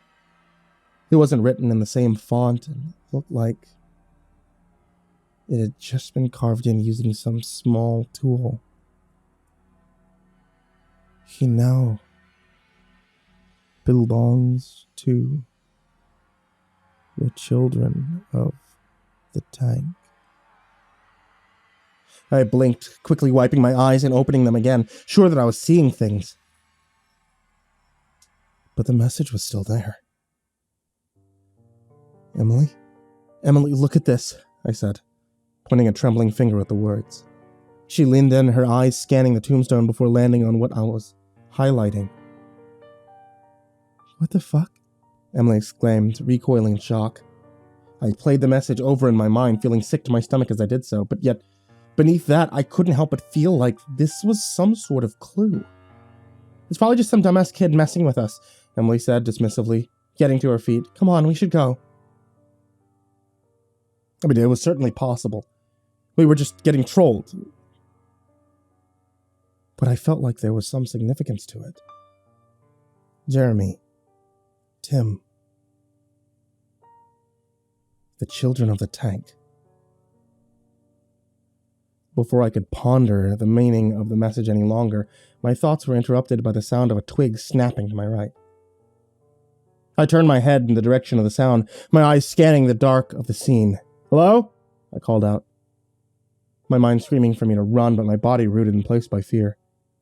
"Garrison?" Emily shouted, the fear evident in her voice. The sound of footsteps, starting slowly but then growing louder, came from the direction of the forest. They were slow, shuffling, as if the person moving was injured. A shadowy figure slowly came into view, an elderly woman hunched over a walking stick, making her way towards us. "Poor boy," she said, her face now illuminated by the LED lights. The most striking aspect of her appearance was the black eye patch that covered her right eye.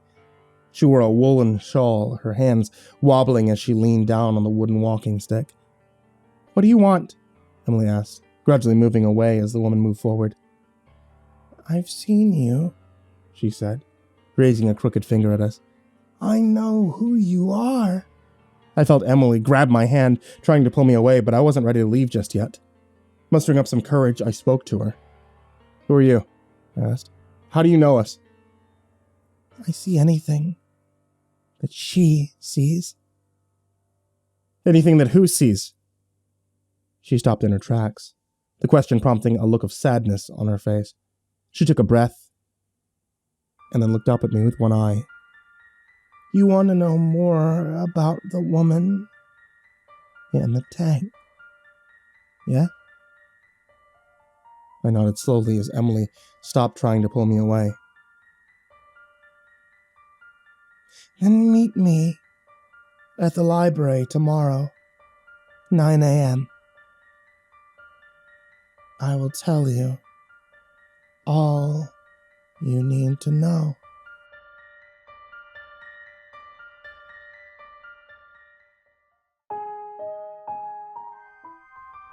After getting barely 3 hours of sleep, I somehow managed to get to the Parsky Public Library at 9 a.m. on the dot. I scanned the room but couldn't see Emmy anywhere. Just a small crowd of people hosting what looked like a book club. "Psst, Ty!" They whipped around and saw a sight that was so bizarre, it took my brain a second to catch up to my eyes. Emmy and the elderly woman from last night were sitting in the children's book section, sitting on plastic stools with a small blue and yellow table in between them. They both had a mug of tea in front of them, the old woman eagerly taking a sip from hers as she saw me approach. "Oh man, you mean I missed out on sharing what I read this week?" I joked as I grabbed a small stool, sitting down at the table. Emmy smacked me on the arm. "Shh, okay. I reluctantly lowered my voice. Young love," the woman said, smirking behind her cup of tea. "I remember when I used to chase boys around at your age." Emmy let out a sound that was somewhere between a nervous cough and an anxious laugh, inadvertently causing the tea in her throat to surge back into her mouth. The result rendered her unable to speak due to a coughing fit, and left it for me to clarify that we weren't actually together. I think what she's trying to say is that we're not dating," I said to the woman. "Well, I think you'd make a great couple," she says, slyly nudging me as Emmy wiped her mouth with a tissue. I definitely had a crush on Emmy in high school. We had been friends since we were young, after all. Unfortunately, being a teenager, I never worked up the courage to tell her. I'd always thought she was cute, but now any kind of romance seemed impossible, given we lived in different cities. Thanks for the advice. "What's your name, by the way?" I asked. "I'm Annie. I'm sorry if I scared you the other night," she apologized, putting her hand on my arm. "I didn't mean to frighten you." "Anyway," said Emmy, "who are you? How do you know us? And what do you know about that thing in the tank?" Annie took a deep breath, bringing her arms close to her chest. A mournful look spread over her face as she seemed to heavily contemplate what she was about to say. "Margaret was my sister," she said finally. "We grew up here. We didn't have much, but we made do. Margie, though, Anne slowly rubbed her eye patch, pressing 2 fingers to the leather and massaging it rhythmically. She had trouble mentally. She often saw things that weren't there. Or she'd get really worried about things that were never true. My mom never really understood it, I guess. In her world, mental health was something that was considered taboo and never really treated as a real issue. So she brushed it under the carpet. Never took Margie to see anyone. It was up to me to keep her sane, which I tried my best to do because I was her big sister and I loved her. I think I was the only real person she ever trusted during those years. She was teased relentlessly at school, and while she was superb academically, her teachers always kept their distance. They never really understood her. Annie paused, looking into the hazy tea in her mug. I realized that both me and Emmy had begun to lean in closer to her, so close that, well, we could see the inside details of her cup. But she found a man. She got married. She had a family. All of which was really good for her. She loved her son more than life itself, she said, still peering down into her cup. That's why the day when Michael fell into the water tank... She trailed off, staring off into space. Now, at this point, Emily and I practically were face to face with her, and I could see the tears beginning to well up in her one visible eye. I'm sorry, Annie said, pulling a handkerchief out of her leather purse and dabbing at her eye with it. It's okay, I assured her. So her son drowned in a water tank? Asked Emily. Anne nodded. Margie went out to do the shopping and left little Mike home with her husband. He took a nap and Mikey got bored, so he went out to the back and started fooling around. The tank wasn't locked up or anything, and well, he fell in. He couldn't get out. I couldn't imagine how horrible it must have been for him. Ah! She cried out in pain, clutching her eye patch and rubbing it vigorously. I wondered what was underneath that patch that was causing her so much pain, and why she had been rubbing it so much since she started the story. Maybe she was still internalizing some of the trauma from it. Are you okay? I asked, not really sure how to help. I'm fine, she said. Her face contorted into a grimace. Sometimes when I talk about this, she plays up. She? Quizzed Emily. Oh, Annie said, waving Emily off. Yes, I'll get to that. Taking another deep breath, she continued with her story. When Margie found out what happened, she couldn't take it. She was destroyed, as any mother who had lost their child so young would be. But for her, it was worse. Mentally, she became unhinged. She couldn't cope with it. I spoke to her on the phone, and it was horrific. Then she began accusing me of stealing her boy. That rang a bell in my mind. The zombie woman, or I guess I should say Zombie Marge, was screaming at us for her boy when we were in the tank. I tried so hard to tell her that I had not, and would not ever do something like that, especially as her only sister, but she wouldn't listen, and that's when she got physical. Annie winced in pain, but she clutched her right hand with her left, as if to prevent herself from rubbing her eye patch. She attacked you, I said. That's how I got this. Annie pointed to the eye patch with a small smile. Nearly scratched my eye out because she thought I had masterminded everything. What happened to her? Asked Emily. The eye I could save. Margie, on the other hand. Annie paused. Her face twisted with sorrow. After she left me in a pool of blood, she locked herself in the bathroom. By this time, her husband Rick had woken up and was trying to figure out what the hell was happening, but she refused to come out. I still remember lying there, watching Rick pounding on the door desperately, calling her name over and over again. Then there was the most horrible sound, and a flash of light so bright I could have been blinded in the other eye if I wasn't careful. She killed herself? Emily said, her voice barely a whisper. Annie gave a small nod to confirm her statement. In the bathtub, with a hairdryer.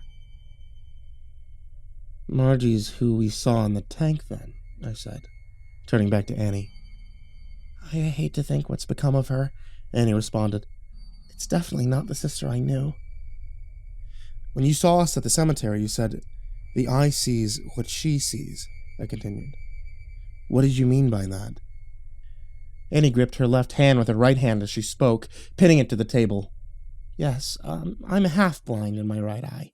It's practically useless, so I wear this patch. But every now and then I see things. It began shortly after her funeral. I woke up in the middle of the night, and all I could see in my right eye was...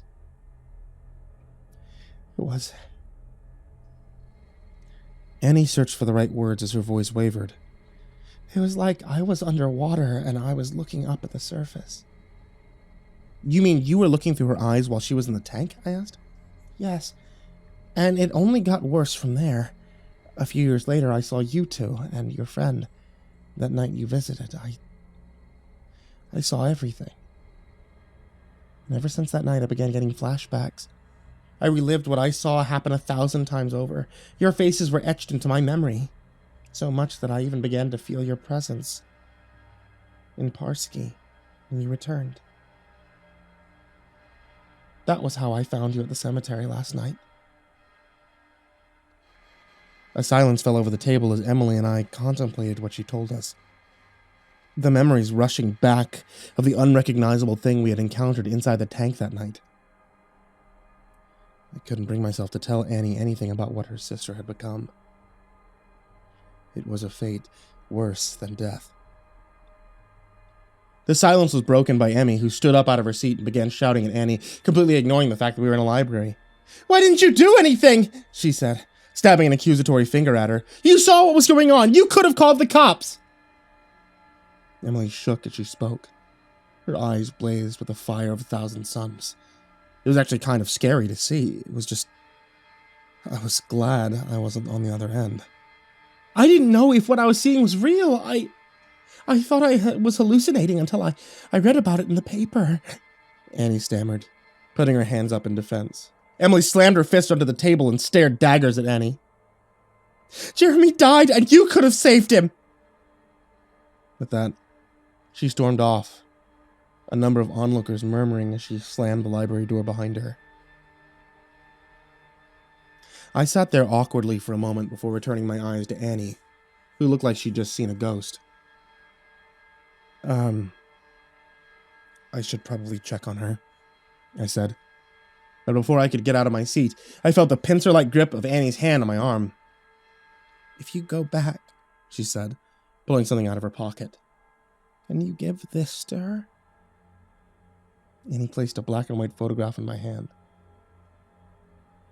It was a young boy, looking no older than 6.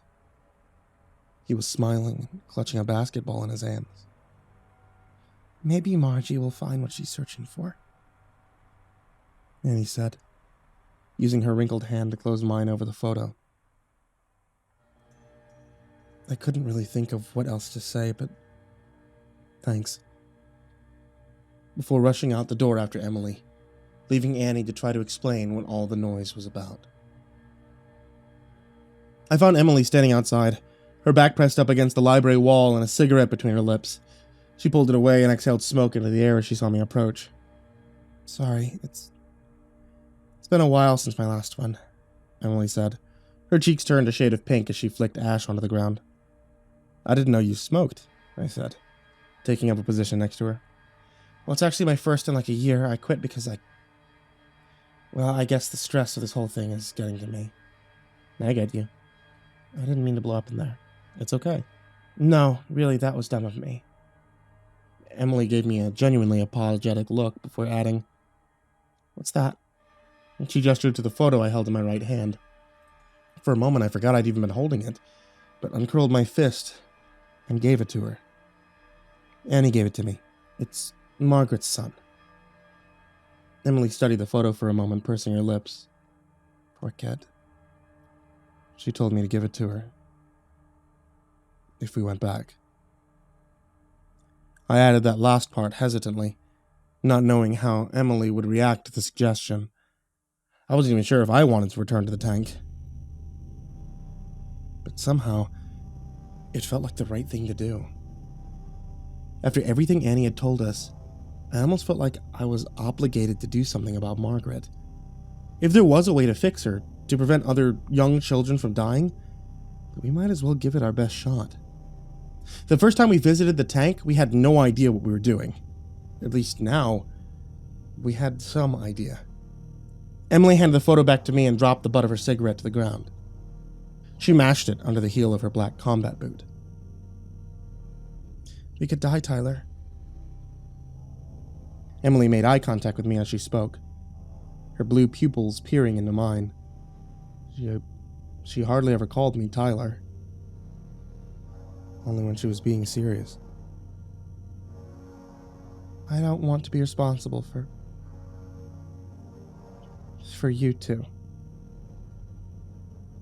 She lowered her gaze to the ground. I put my arm on her shoulder, giving it a squeeze. I knew I couldn't do this without Emily. She was the whole reason I'd come back to Parsky. I understood why she was hesitant, but this wasn't the Emily I needed right now. I needed the Emily who didn't give a shit and was ready to take a risk. We do this together, or not at all, I said. If you're not going with me, then I won't go. Emily slowly looked up at me, her eyes beginning to slightly glow in the sun. You're not going to pussy out on me, are you? I said with a grin. Emily chuckled, lightly punching me in the arm. That's my line, loser. The headlights of my car illuminated the gloomy road as I slowly made my way to the meetup spot, the entrance of the long-neglected Parsky Industrial Estate. My stomach did backflips as I drove, the anxiety beginning to creep up into my throat. Here I was, voluntarily returning to a place that had claimed 2 lives already and had almost taken mine. I must have a death wish, or be crazy, or both. Although I guess there is a third option on that checklist. I must be Emily's friend. I saw Emily's car on the side of the road and pulled over behind her, my heart beginning to beat faster in anticipation. I killed the engine and climbed out of the car, the large boots on my feet already beginning to feel way too big for me.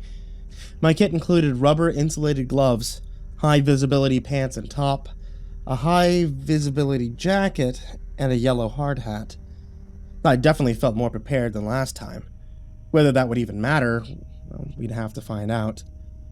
Emily was standing with her back against the car door, gazing up at the water tank, which loomed over the top of the hill, illuminated by floodlights on either side. You ready? I asked, as I made my way over to her. She jumped slightly, as if jolted out of a trance. Jesus! Emily exclaimed, whipping her head around to face me. Yeah, I'm ready. Nice outfit, by the way, she said, giving me a look up and down. Likewise. Emily was kitted up similarly to me, with a pair of bolt cutters she had purchased earlier stuffed into her belt. She took the lead as we began walking up the same route as we had 10 years ago, through the decaying industrial estate and to the top of the hill leading up to the water tank. A cold wind whipped out at our backs as our boots crunched over stones. The carcasses of former business hubs passed by as we walked. After slogging through the uphill section, trying to make sure my hard hat wouldn't topple off throughout the journey, we finally made it to the plateau. In front of us lay the tank, surrounded by a chain-link barbed wire fence that extended several feet off the ground. There was a gate in the middle of the fence that appeared to be locked shut. Fortunately, security was nowhere to be seen. Emily got to work cutting a hole in the fence for us to fit through, just as she had done all those years ago. There. Come on, Ty. I ducked my head and climbed through the hole behind her, making sure I didn't get my hard hat caught on the jagged pieces of steel jutting out above me. The tank was waiting for us on the other side. Hey, what the hell are you guys doing? The shout came from behind us. Without thinking, I whipped around to see a balding man with a blue button-up shirt rushing towards us, flashlight in hand. As he came closer into view, I could see that he had a small radio in his breast pocket and a gun holstered to his hip. Security was here after all. Get out of there right now before I call the cops. I immediately put my arms in the air, not wanting to go to jail for what we'd already done, but Emily had other ideas. Well, calm down, pal. We're here to clean the tank, she said, raising her palms into the air to show the guard her gloves. I realized what she was doing and immediately got on board with it, pretending that raising my arms in the air had also been part of showing off my gloves. The guard scratched his head, giving us the once-over with his eyes. Wait, why'd y'all break in then? He exclaimed, pointing at the hole cut in the fence. Well, we were told that you would let us in, but you never showed up, retorted Emily, not missing a beat. Or did you want us to wait all night? The man was clearly caught off guard by all of this, and looked unsure of how to respond. They didn't tell me. Look, if you need us, we'll be in the tank. Shouldn't be more than 45 minutes, capiche? Emily turned and began marching towards the stairs, leaving me with no choice but to follow her and hope the guard bought our act. The steps beneath me felt a lot more stable than before, but it didn't do anything to ease my anxiety as we reached the top of the tank. The cityscape stretched out beneath us, the lights of Parsky glittering over the horizon. I could never get over how beautiful it looked up here. There was never enough time to enjoy it. I turned back to see Emily fiddling with a small hatch at the center of the roof, holding her flashlight in one hand and the bolt cutters in the other. Here, hold this, she said, handing her flashlight over to me. What's the problem? There's a handle here, but it won't budge. Emily placed the bolt cutters round the little handle jutting out of the hatch, and began to pull with all of her might. The metal groaned and protested, but held strong. Gah! She yelled, as the strain became too much, causing her to lose her grip on the tool and fall backwards onto the roof. I moved to help her, but no sooner had she fallen than she was back up again. Stupid thing! Emily shouted, unleashing a devastating kick into the handle. Her foot collided with the metal, causing the hatch to unexpectedly swing open. I couldn't believe what I had just witnessed. I gazed at the hatch in disbelief, then looked back at Emily, who was clutching her foot with a grimace on her face. Are you, like, superhuman or something? I asked, my eyebrows raised. Guess I should get angry more often, Emily answered through gritted teeth. Jesus, that hurt. Yeah. Walking over to the now open hatch, I shined my flashlight down into the depths of the tank. There was a ladder descending down into the darkness, but it was quickly consumed by the water below. Well, what do we do now? She said. Wait, I guess. Emily rolled her eyes. That's no fun. Well, what's your suggestion then?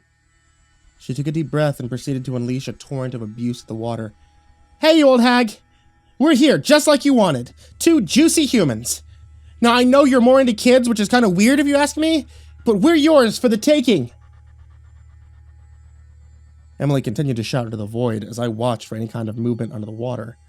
The beam of light from my flashlight hovered from one spot to another. Still, there was no head or body that I could see poking above the surface. I was just about to give up when I realized something else was happening. Something slow and methodical. The water level was falling. Hey, stop, I said, raising my hand. Emily's verbal barrage relented. Look at the water. The water was now more than halfway further down than it had been when we first opened the hatch. Oh shit. How's that happening? Emily asked, sounding like a child witnessing a magic trick for the first time. I had no idea how it was happening, though if I had to take a guess, I'd say it had something to do with Margie. Come on. Let's climb down, Emily said, grabbing the ladder with her hands. I hesitated. Don't you think we should wait until the water stops falling? I mean, you know there's a zombie at the bottom of this tank, don't you? Emily rolled her eyes, then proceeded to lower her legs onto the ladder. Isn't that why we're here? She said, looking up at me. The fact that she was now making her way down without me didn't leave me much choice but to follow her. There were a lot of positives to teaming up with Emily, but the fact that she often gave in to the urge to plunge headfirst into danger was not one of them. I reluctantly pocketed my flashlight and began slowly descending the ladder. The handles were wet and crusty, some covered in rows of barnacles. The darkness seemed to close in around us as we lowered ourselves into the void, and I tried to make a conscious decision not to step on Emily's fingers below me. When we finally made it to the bottom of the ladder, I realized that the water was all but gone now, the floor of the tank now visible beneath us. I let go of the ladder, my feet coming into contact with the solid ground of the tank for the first time in more than a decade. "You alright?" I asked. "Yeah. You got your flashlight?" As much as I wanted to turn my flashlight on, part of me was reluctant to even do that. I knew what lurked inside the tank. I knew what it was capable of. I pulled my flashlight out of my pocket, but couldn't bring myself to flick the switch. The tool hung in my hand, looking about as useless as a gun without bullets. I wasn't ready to take the shot. But then I felt Emily's hand clutch mine and squeeze it tightly. "We do this together, or not at all, right?" Emily said, echoing my statement from earlier. I turned to look at her and saw that she too had her flashlight raised. In that moment, I knew now wasn't the time to be hesitant. It was the time for action. Yeah, something like that," I said, grinning in the darkness. "On 3, Emily responded. I nodded, and we spoke in unison. 1, 2, 3. Despite all the planning and equipment we'd undertaken before returning to this horrific place, I wasn't prepared for what I saw when our flashlights came to life. Lying about 5 feet across from us on the tank floor was a strange, insect-like creature. It was lying on its back with 3 sets of hairy legs curled in the air. It looked like a gigantic, life-sized beetle, except for its body was covered in greenish fur and, well, it had 3 heads. From what I could see, one was larger than the other 2, and 2 had long mandibles extending down from its mouth. Its body was covered in water that appeared to be flowing up into its mouth like it was sucking it in as it slept. Its abdomen was so large that I couldn't see its face, or faces, from where I was. The bug looked like some kind of cross between a beetle and an ant, with its rows of spindly legs combined with a huge black abdomen. However, its main head looked more ant-like, with long antennae protruding from it and sharp mandibles expanding down from its mouth. The 2 other heads were sort of molded into the skin of its first, extending out from the left and right sides of its face. It looked nothing like we'd seen the last time we were here. Before, Marge had at least looked somewhat like a person. This thing wasn't human. What the... Before Emily could finish that expletive, the beetle began to convulse violently, twisting its head towards us and letting out an ear-piercing screech. The scream was so powerful that it felt like a gale of wind was blowing through me, and my hearing was reduced to white noise. I staggered back as the insect formerly known as Margaret twisted its body and stood up on its 6 hairy legs. It crawled towards us, moving faster than I expected for something of its size. As it came closer, I recognized all 3 of its faces. In the middle was unmistakably Margaret, but the other 2, the one I had seen 1,000 times on TV after his death, and the second was my best friend, Tim and Jeremy. Their faces were scrunched next to Marge's, but while hers was twisted in angry snarls, theirs were contorted in what I could describe as intense anguish. They were in pain. The beast let out another screech, somehow even louder than the first, this time rearing up on its hind legs and spraying out some kind of green liquid from its main mouth. I dived out of the way as the mist rained down on us, but barely just missing me. Emily had also managed to jump to safety, landing a foot away from me. I shone my light at the gooey substance that the creature had spewed out and saw that it was sizzling above the ground, eating away at the surface. It was shooting acid at us. Nothing in our toolbox could deal with that. The white noise continued in my ears as I locked eyes with Emily, her face red just like mine. We were out of our depths. I struggled to my feet and helped her up, my knees wobbling beneath me as fear began to consume my body. This was too much to handle. We could at least attempt to subdue a zombie, but there was no way we'd ever be able to get this creature under control. This thing didn't care about a photo. Margaret wasn't even human anymore. What came next was certain evidence of that. The grotesque insect threw back its head, let out a primal shriek, and charged directly at us. At the same time as it roared, showering us with spit, our flashlights blinked and then turned off. It took me a moment to act, the sudden transition to pure darkness catching me off guard. That's why when I did make my move, attempting to dodge out of the way, it was too late. I did make it to the ground, thankful for wearing long sleeves as I skidded along the concrete, but the rough impact was followed by something a lot more painful. I felt a sharp object pierce through my right leg with such force that the air in my lungs exploded out of my mouth, leaving me gasping for air just as Margaret smashed into the wall beside me. My scream caught in my throat as I frantically felt down my leg in the darkness. My hand came to grasp a round, furry object sticking out of my skin just above the knee. I didn't have a chance to try and address my situation because the beast immediately began jerking its leg frantically, carrying me along for a ride. It's hard to accurately describe in words what being on the end of this punishment felt like. If I had to compare it to something, I would say it was like being on a roller coaster ride when the safety harness is just a little too tight. Except that the safety harness on me was plunging directly into my flesh, digging in further and further as the minutes went by. My hard hat bounced off the floor as I was dragged around like a paper doll, the vibrations causing my world to be turned upside down repeatedly. I heard Emily scream my name somewhere in the darkness, followed by a guttural screech from Margaret. I evacuated my stomach onto the ground, my eyes watering from the pain. Fortunately, in that moment, my survival instincts kicked in. I knew I had to do something or I would die. I couldn't keep going like this. I had to fight back. Knowing there was really only one thing I could do, I closed my eyes and reached behind me with my right hand. My fingers clutched around the handle of the axe that I had bought from the hardware store earlier. With great effort, I pulled it free from my belt, my head still bouncing along the ground. Twisting my body around, I brought the axe down on its leg with as much force as I could muster. The blade sank into the flesh, but it didn't feel anywhere close to cutting through. Cursing in the dark, I frantically began hacking away at Margaret's leg, the beast emitting a series of shrill shrieks as I did so. Green ooze that shone in the dark began spurting out of the appendage, coating my arm in its sticky substance. Feeling as if I was about to pass out, I pulled the axe back and brought it down as hard as I possibly could on the already weakened leg.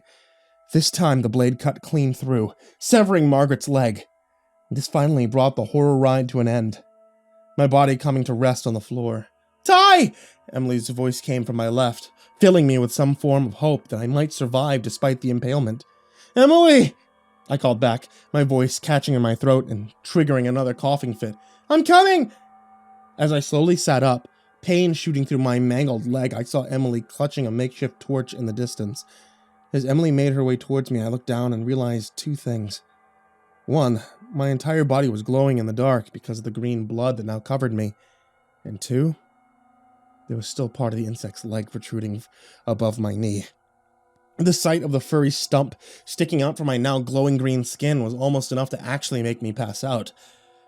Oh my god. Light flooded my vision, so intense I had to briefly shield my unadjusted eyes. When my vision came back, I saw Emily leaning over me, her eyes racing side to side as she took in my injuries. "Can you stand?" Emily stuttered as the beast roared somewhere to our right. My whole body felt like it had been T-boned by a semi, but I tried to climb up with Emily's assistance. As soon as I put pressure on my right leg, it gave out from under me and I collapsed onto the ground. At this point, I knew I was dead weight. I couldn't walk even with Emily's support, and the green blood that covered me was a dead giveaway in the darkness. "Emily," I managed to choke out as pain shot up my leg. "You have to go." She looked offended by my suggestion, her eyes narrowing as she spoke. "I'm not leaving you. Come on. No, look. It's not dead." Emily turned to see what I had been looking at as she was fussing over me. Margaret was now back on her feet, water dripping from her wet fur. The flames from before were completely extinguished. It must have somehow cooled itself with the water that it had sucked up before. Emily put her arms under my shoulders in an attempt to pull me up, but I grabbed her hand with my arm to stop her. "Listen, in a few seconds that thing is going to be on me, and I really don't think you want to be here when that happens. Put out that torch and fucking run." In a rare moment, Emily was speechless. I could feel the cogs whirring in her mind as she contemplated what I had just said. But this was no time for calculation. I could hear the unpleasant sounds of Margaret getting ever closer. I couldn't risk losing her too. "Go!" I barked, desperate to avoid Emily meeting my own fate. A single tear began to roll down her cheek as she reluctantly lowered the torch to the ground. "I'm sorry, Ty. Emily was cut off by another shriek coming from our immediate right, and I knew Margaret was almost upon us. Emily's eyes widened as she snapped her neck to the source of the sound. She looked back to me with tears in her eyes before turning away and sprinting off into the darkness. I wondered if that would be the last time I'd ever see her. I'd never get to tell her how I felt. But that didn't matter right now. "Hey, I'm over here!" I called out, my breath crystallizing into small puffs of air. You want some? Come get some!" I stuttered, trying to sound like the hero I often read about in comic books, confident in the face of unimaginable evil. The unsettling sound of the beef's legs scratching against the ground grew louder, and I could smell its foul odor drifting closer. Then the three heads of Margaret, Jeremy, and Tim came into view above me, its disgusting features lit up by the green liquid covering my body. I closed my eyes and prepared to be disintegrated into a pool of acid. But that wasn't what happened. Instead, I felt two prongs pierce through my shoulders and rip me into the air. Opening my eyes, I came face to face, or should I say, face to faces with the beast. Margaret's mouth opened and she began to lower my body, legs first, into it. I screamed, the realization that I was about to be eaten alive, almost too much to handle. I tried to squirm, to wriggle free somehow, but the ends of her mandibles were firmly lodged into my skin. I tried kicking at her face, attempting to drive the stump, still lodged into my leg, into her eye, but in response she coiled her abnormally large tongue around me. Then the next thing I knew, I was falling through the air. The feeling of weightlessness enveloped me, and I plunged toward the ground. The fall felt like it was going to last forever, my body suspended mid-air like a freeze frame during a movie. It didn't. My body bounced like a soccer ball when I smacked the ground, the impact so great I felt my shoes and socks spring off my feet. Luckily I had landed side on and not head first or anything nasty, but the pain was like anything I'd ever felt before. I'd never been seriously hurt as a child, never broken any bones, only a minor sprain here or there. So my first thought as I lay on the ground, tears stinging my eyes from the intensity of the pain, was, had I broken anything? That thought was interrupted by the madness my eyes saw when my vision began to focus. The enormous abdomen in front of me was frantically spasming on the ground. The legs were scraping away at something that was obscured from my vision. Suddenly, the insect twisted its body towards me, and I saw what had transpired. Margaret was trying to scratch her own eye out. Her face was contorted into a panicked grimace as she stabbed at her own bulging eye, which had turned completely red and was spewing green liquid all over the place. As I crawled away, my mind turned to Annie. I wonder if she had seen everything that unfolded tonight. If she looked through her eye as Margaret nearly ate me. Her eye. The realization hit me like a cold slap in the face. Annie might have just saved our lives. If her eye was connected to Margaret's, did that mean that she was able to harm her too? Was Annie destroying what remained of her own eye to stop her?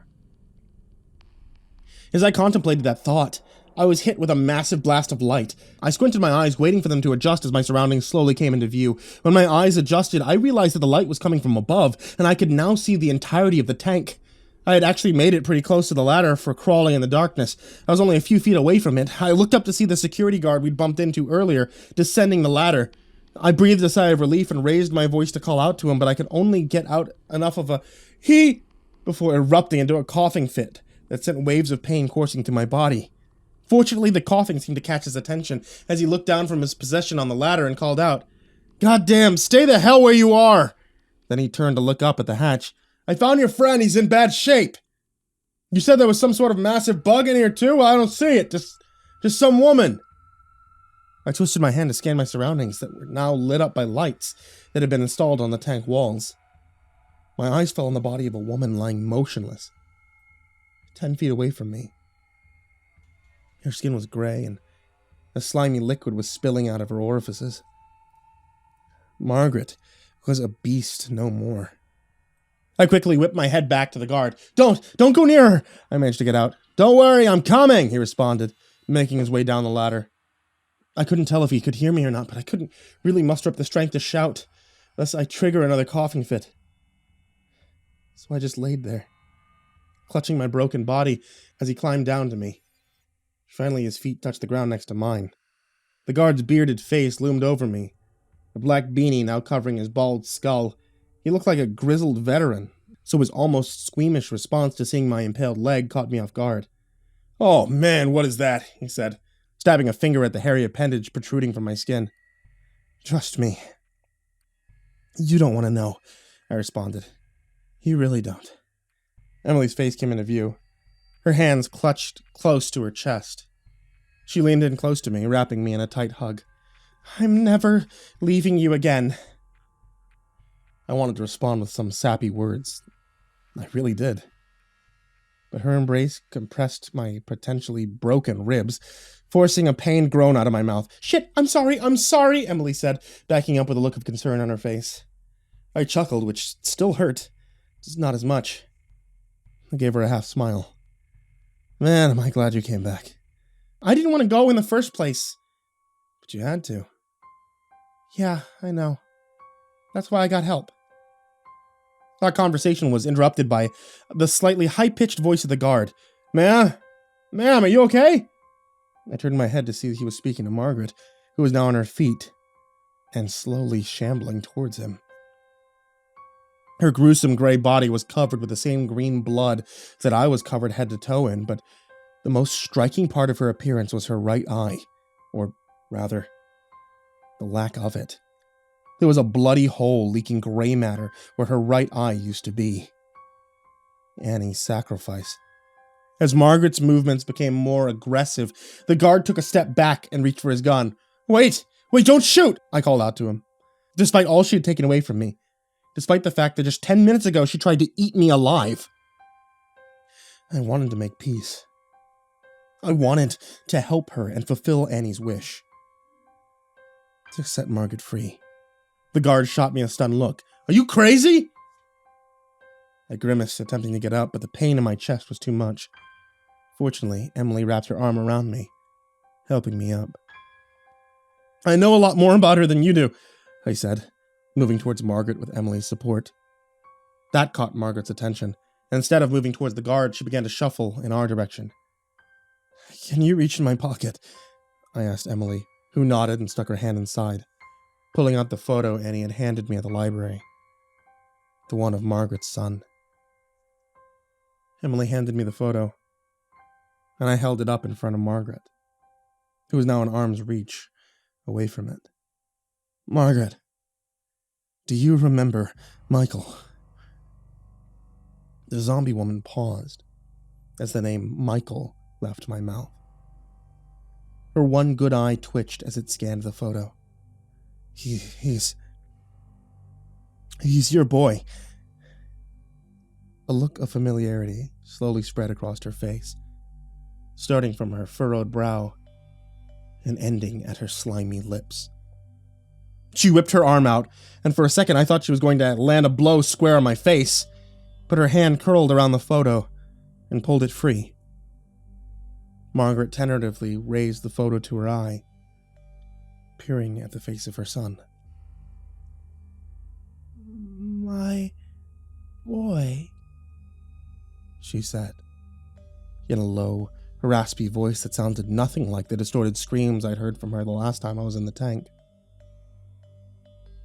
It was her real voice. It was the real Margaret. She pressed the photo to her chest and made eye contact with me. "Thank you." As the words left her lips, her body began to slowly sink into the ground.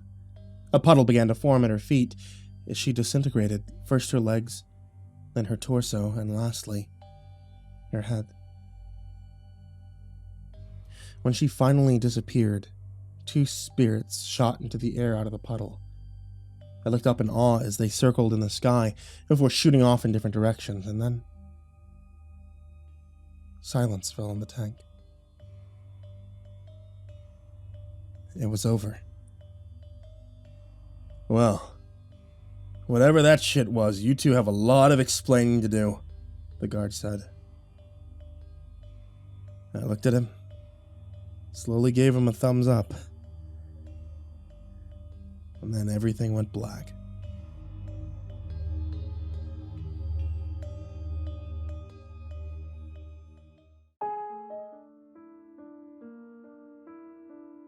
I woke up what felt like an eternity later in a hospital bed, feeling high off my eyeballs on painkillers.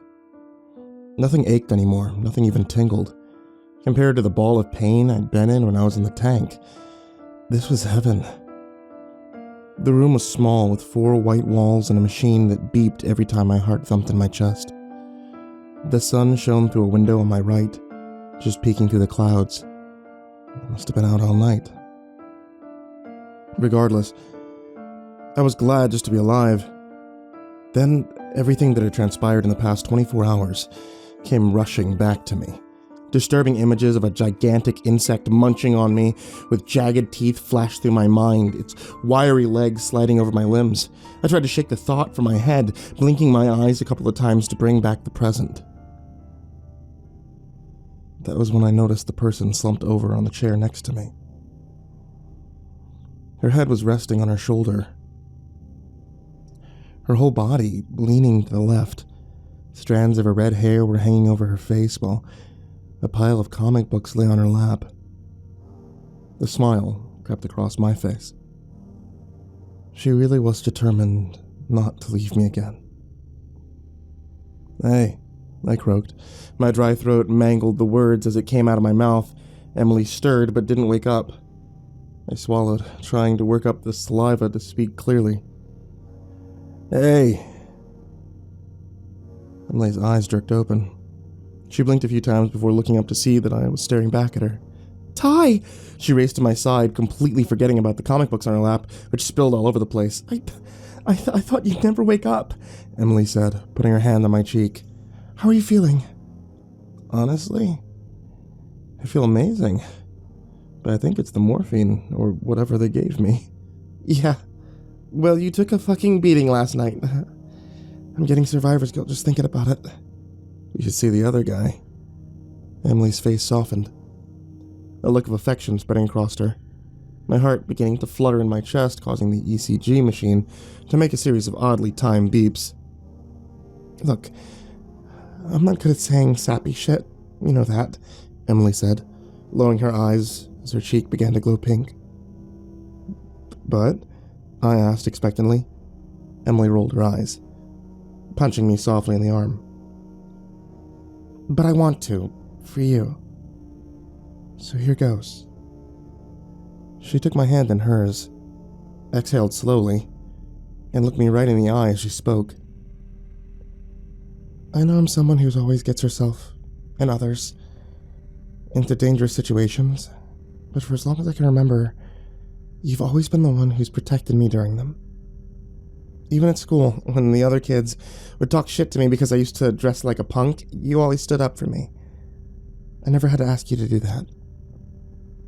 I always looked up to you," she said, giving my hand a squeeze. Emily bit her lip, briefly pausing to whip her short hair behind her ear. "Then, when we first went to the tank, you still protected me, even if it was super obvious that I was being completely reckless, by pushing you guys to go in there. After Jeremy died, I called you to tell you how I felt, but my dumbass parents wouldn't even let me talk to you." She hung her head, eyes staring down at the bedsheets. "Then we moved away, and I spent 10 years not knowing if I was ever going to see you again, missing you every day. And then I came back here, and you actually still wanted to be my friend, after everything that happened with Jeremy. Not only that, but you almost got killed protecting me." Emily paused for a moment, and thank God for that. I didn't know if my heart could take any more. "Look, Em," she held a finger in my lips, flashing me a serious look. "I'm not done." Okay, I said, holding my free hand up in defense. She took a deep breath and continued. "But it's not just that. You always know how to make me laugh, but in a way that doesn't make me want to smash your brains in. You're sweet, caring, and you're pretty cute despite being a dork. I guess what I'm saying is..." Before I could respond, Emily leaned in and kissed me. Time stopped for a moment as Emily invaded all of my senses, her soothing palm on my cheek, the smell of her fruity perfume, and the minty freshness of her breath was all I could taste.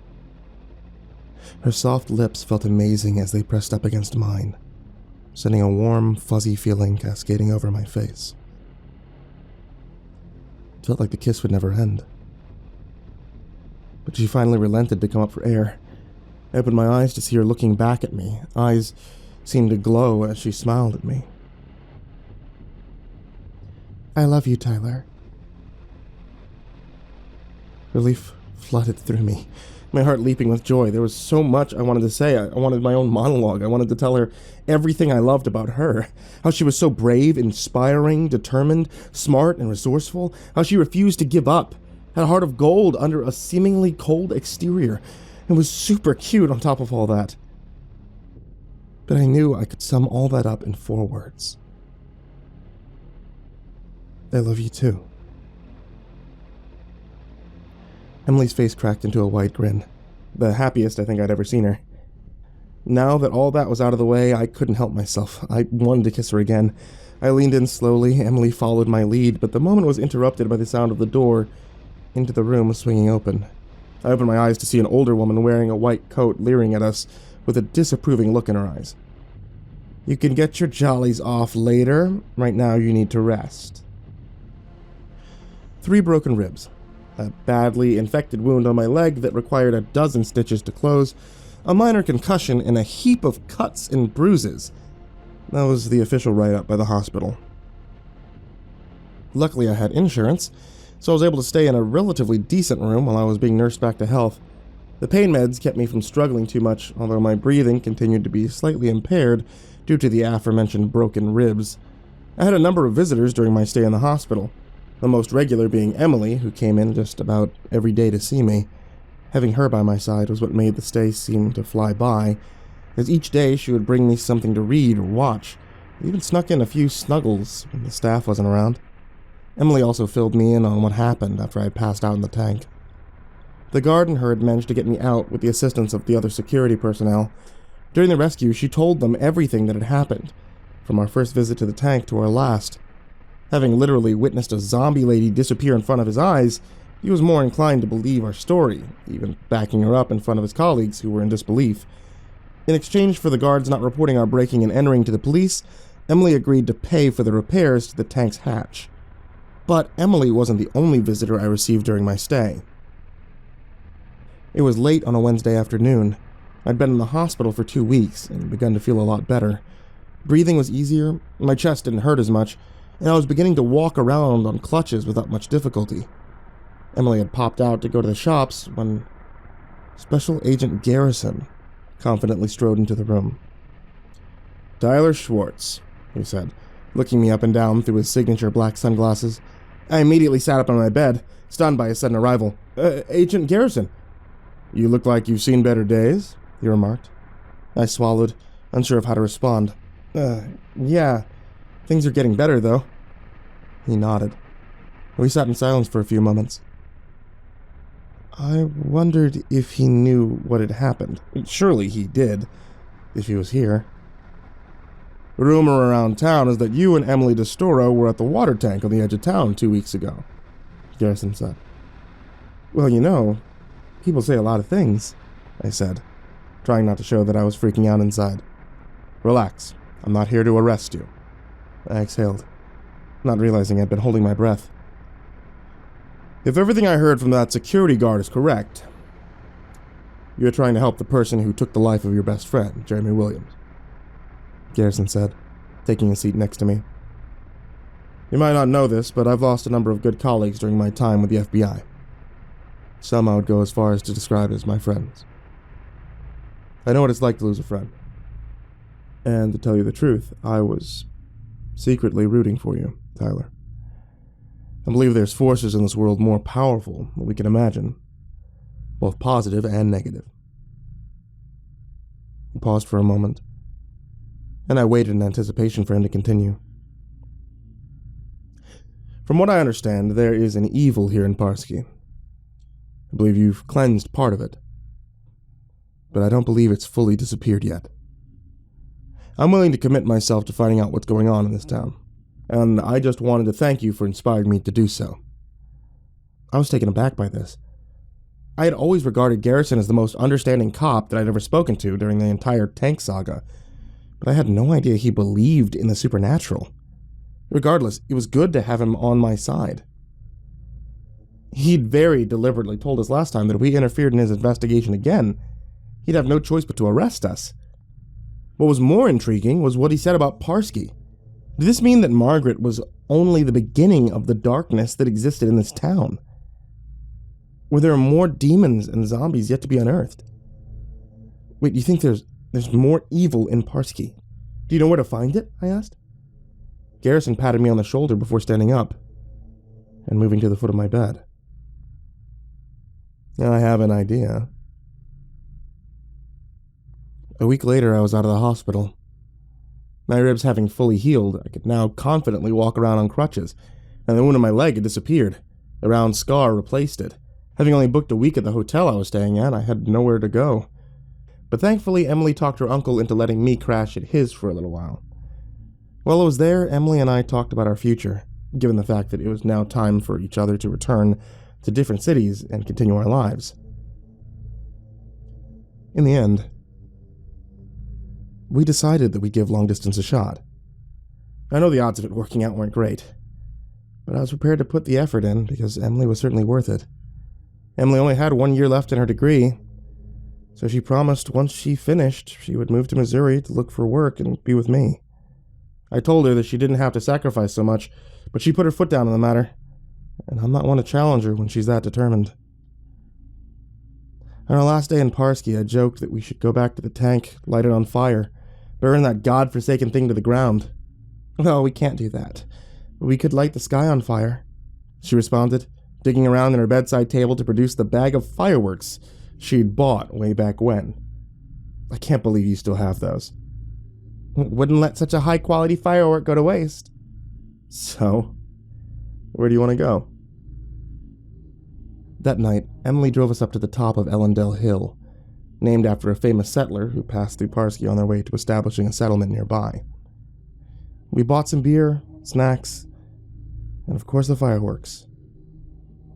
From the top of the hill, we could see the lights of the city, twinkling in the distance, as well as the water tank looming over the town. Cheers, we said in unison, clinking our bottles together. I took a swig of the bitter brew. It'd been a while since I'd had any alcohol, and right now, this cold beer tasted better than it ever had. I looked over to see that Emily was staring at me. Goofy look on her face. What? I asked. Oh, nothing. Just like looking at your dumb face. Guess you're lucky I put up with your abuse then. Oh, poor you. Here. Let me make it up to you. We kissed, our warm bodies pressed together in the cold night. Okay. Now, if that wasn't enough, let me light up the sky in appreciation for you, Emily said, crawling over to the fireworks display that she had set up earlier. There was still one thing nagging me that I wanted to mention before she did, because it's not like it was something I could mention when fireworks were going off. Hey, wait. Before you do, I said, putting my arm on hers. Emily whipped her head back to me, green eyes shining in the night. What? I just want you to do one thing for me. Oh, come on, I already told you. I'm not doing that because I'm not that kind of girl, she protested. I rolled my eyes, suppressing the inner urge to laugh. No, not that, you idiot. Emily sighed. Fine, what is it? I want you to forgive yourself for everything that happened with Jeremy. That appeared to catch Emily off guard, as she was rendered speechless with no quick-fire retort to be heard. I know you still blame yourself for what happened because it was your idea, and you encouraged us to join you, I explained, squeezing her arm. I just wanted to say I don't blame you, and I never have. We made a decision to go there together, just like you and I did this time. You need to let go of that belief that you're responsible. Emily sighed, running her hand through her hair. But I was... No buts. I want you to promise me, I said. This time it was Emily's turn to roll her eyes. Ugh, fine, you got me. I just miss him so much. So do I. But I don't blame myself for his death. Okay, say it. I don't blame myself. Promise? Emily nodded. For Jeremy, I promise. Good. Now can I get on with this? Took a lot of effort to set this up, you know. Go for it. So we sat and watched the sky turn into a shower of color and light. Emily's head resting on my shoulder, and my arms wrapped around her. And for a brief moment, I swear I saw a spirit floating above the tank, dancing from one spark to the next. His face looking very, very familiar.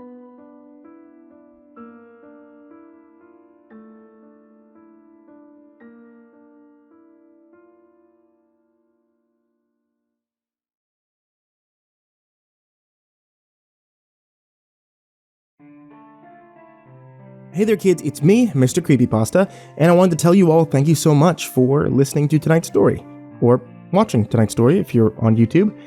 If you're not on YouTube, that means you're probably on the podcast that's available on iTunes, on the Google Play Store, and is now actually available on Spotify, and doesn't use as much data. So, hey, that's a thing.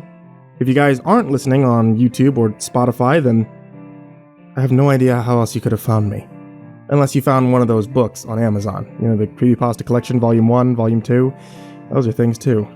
Oh well, I don't know how you would have heard me there, seeing as this was recorded like 2 years after those came out. Well, anyway.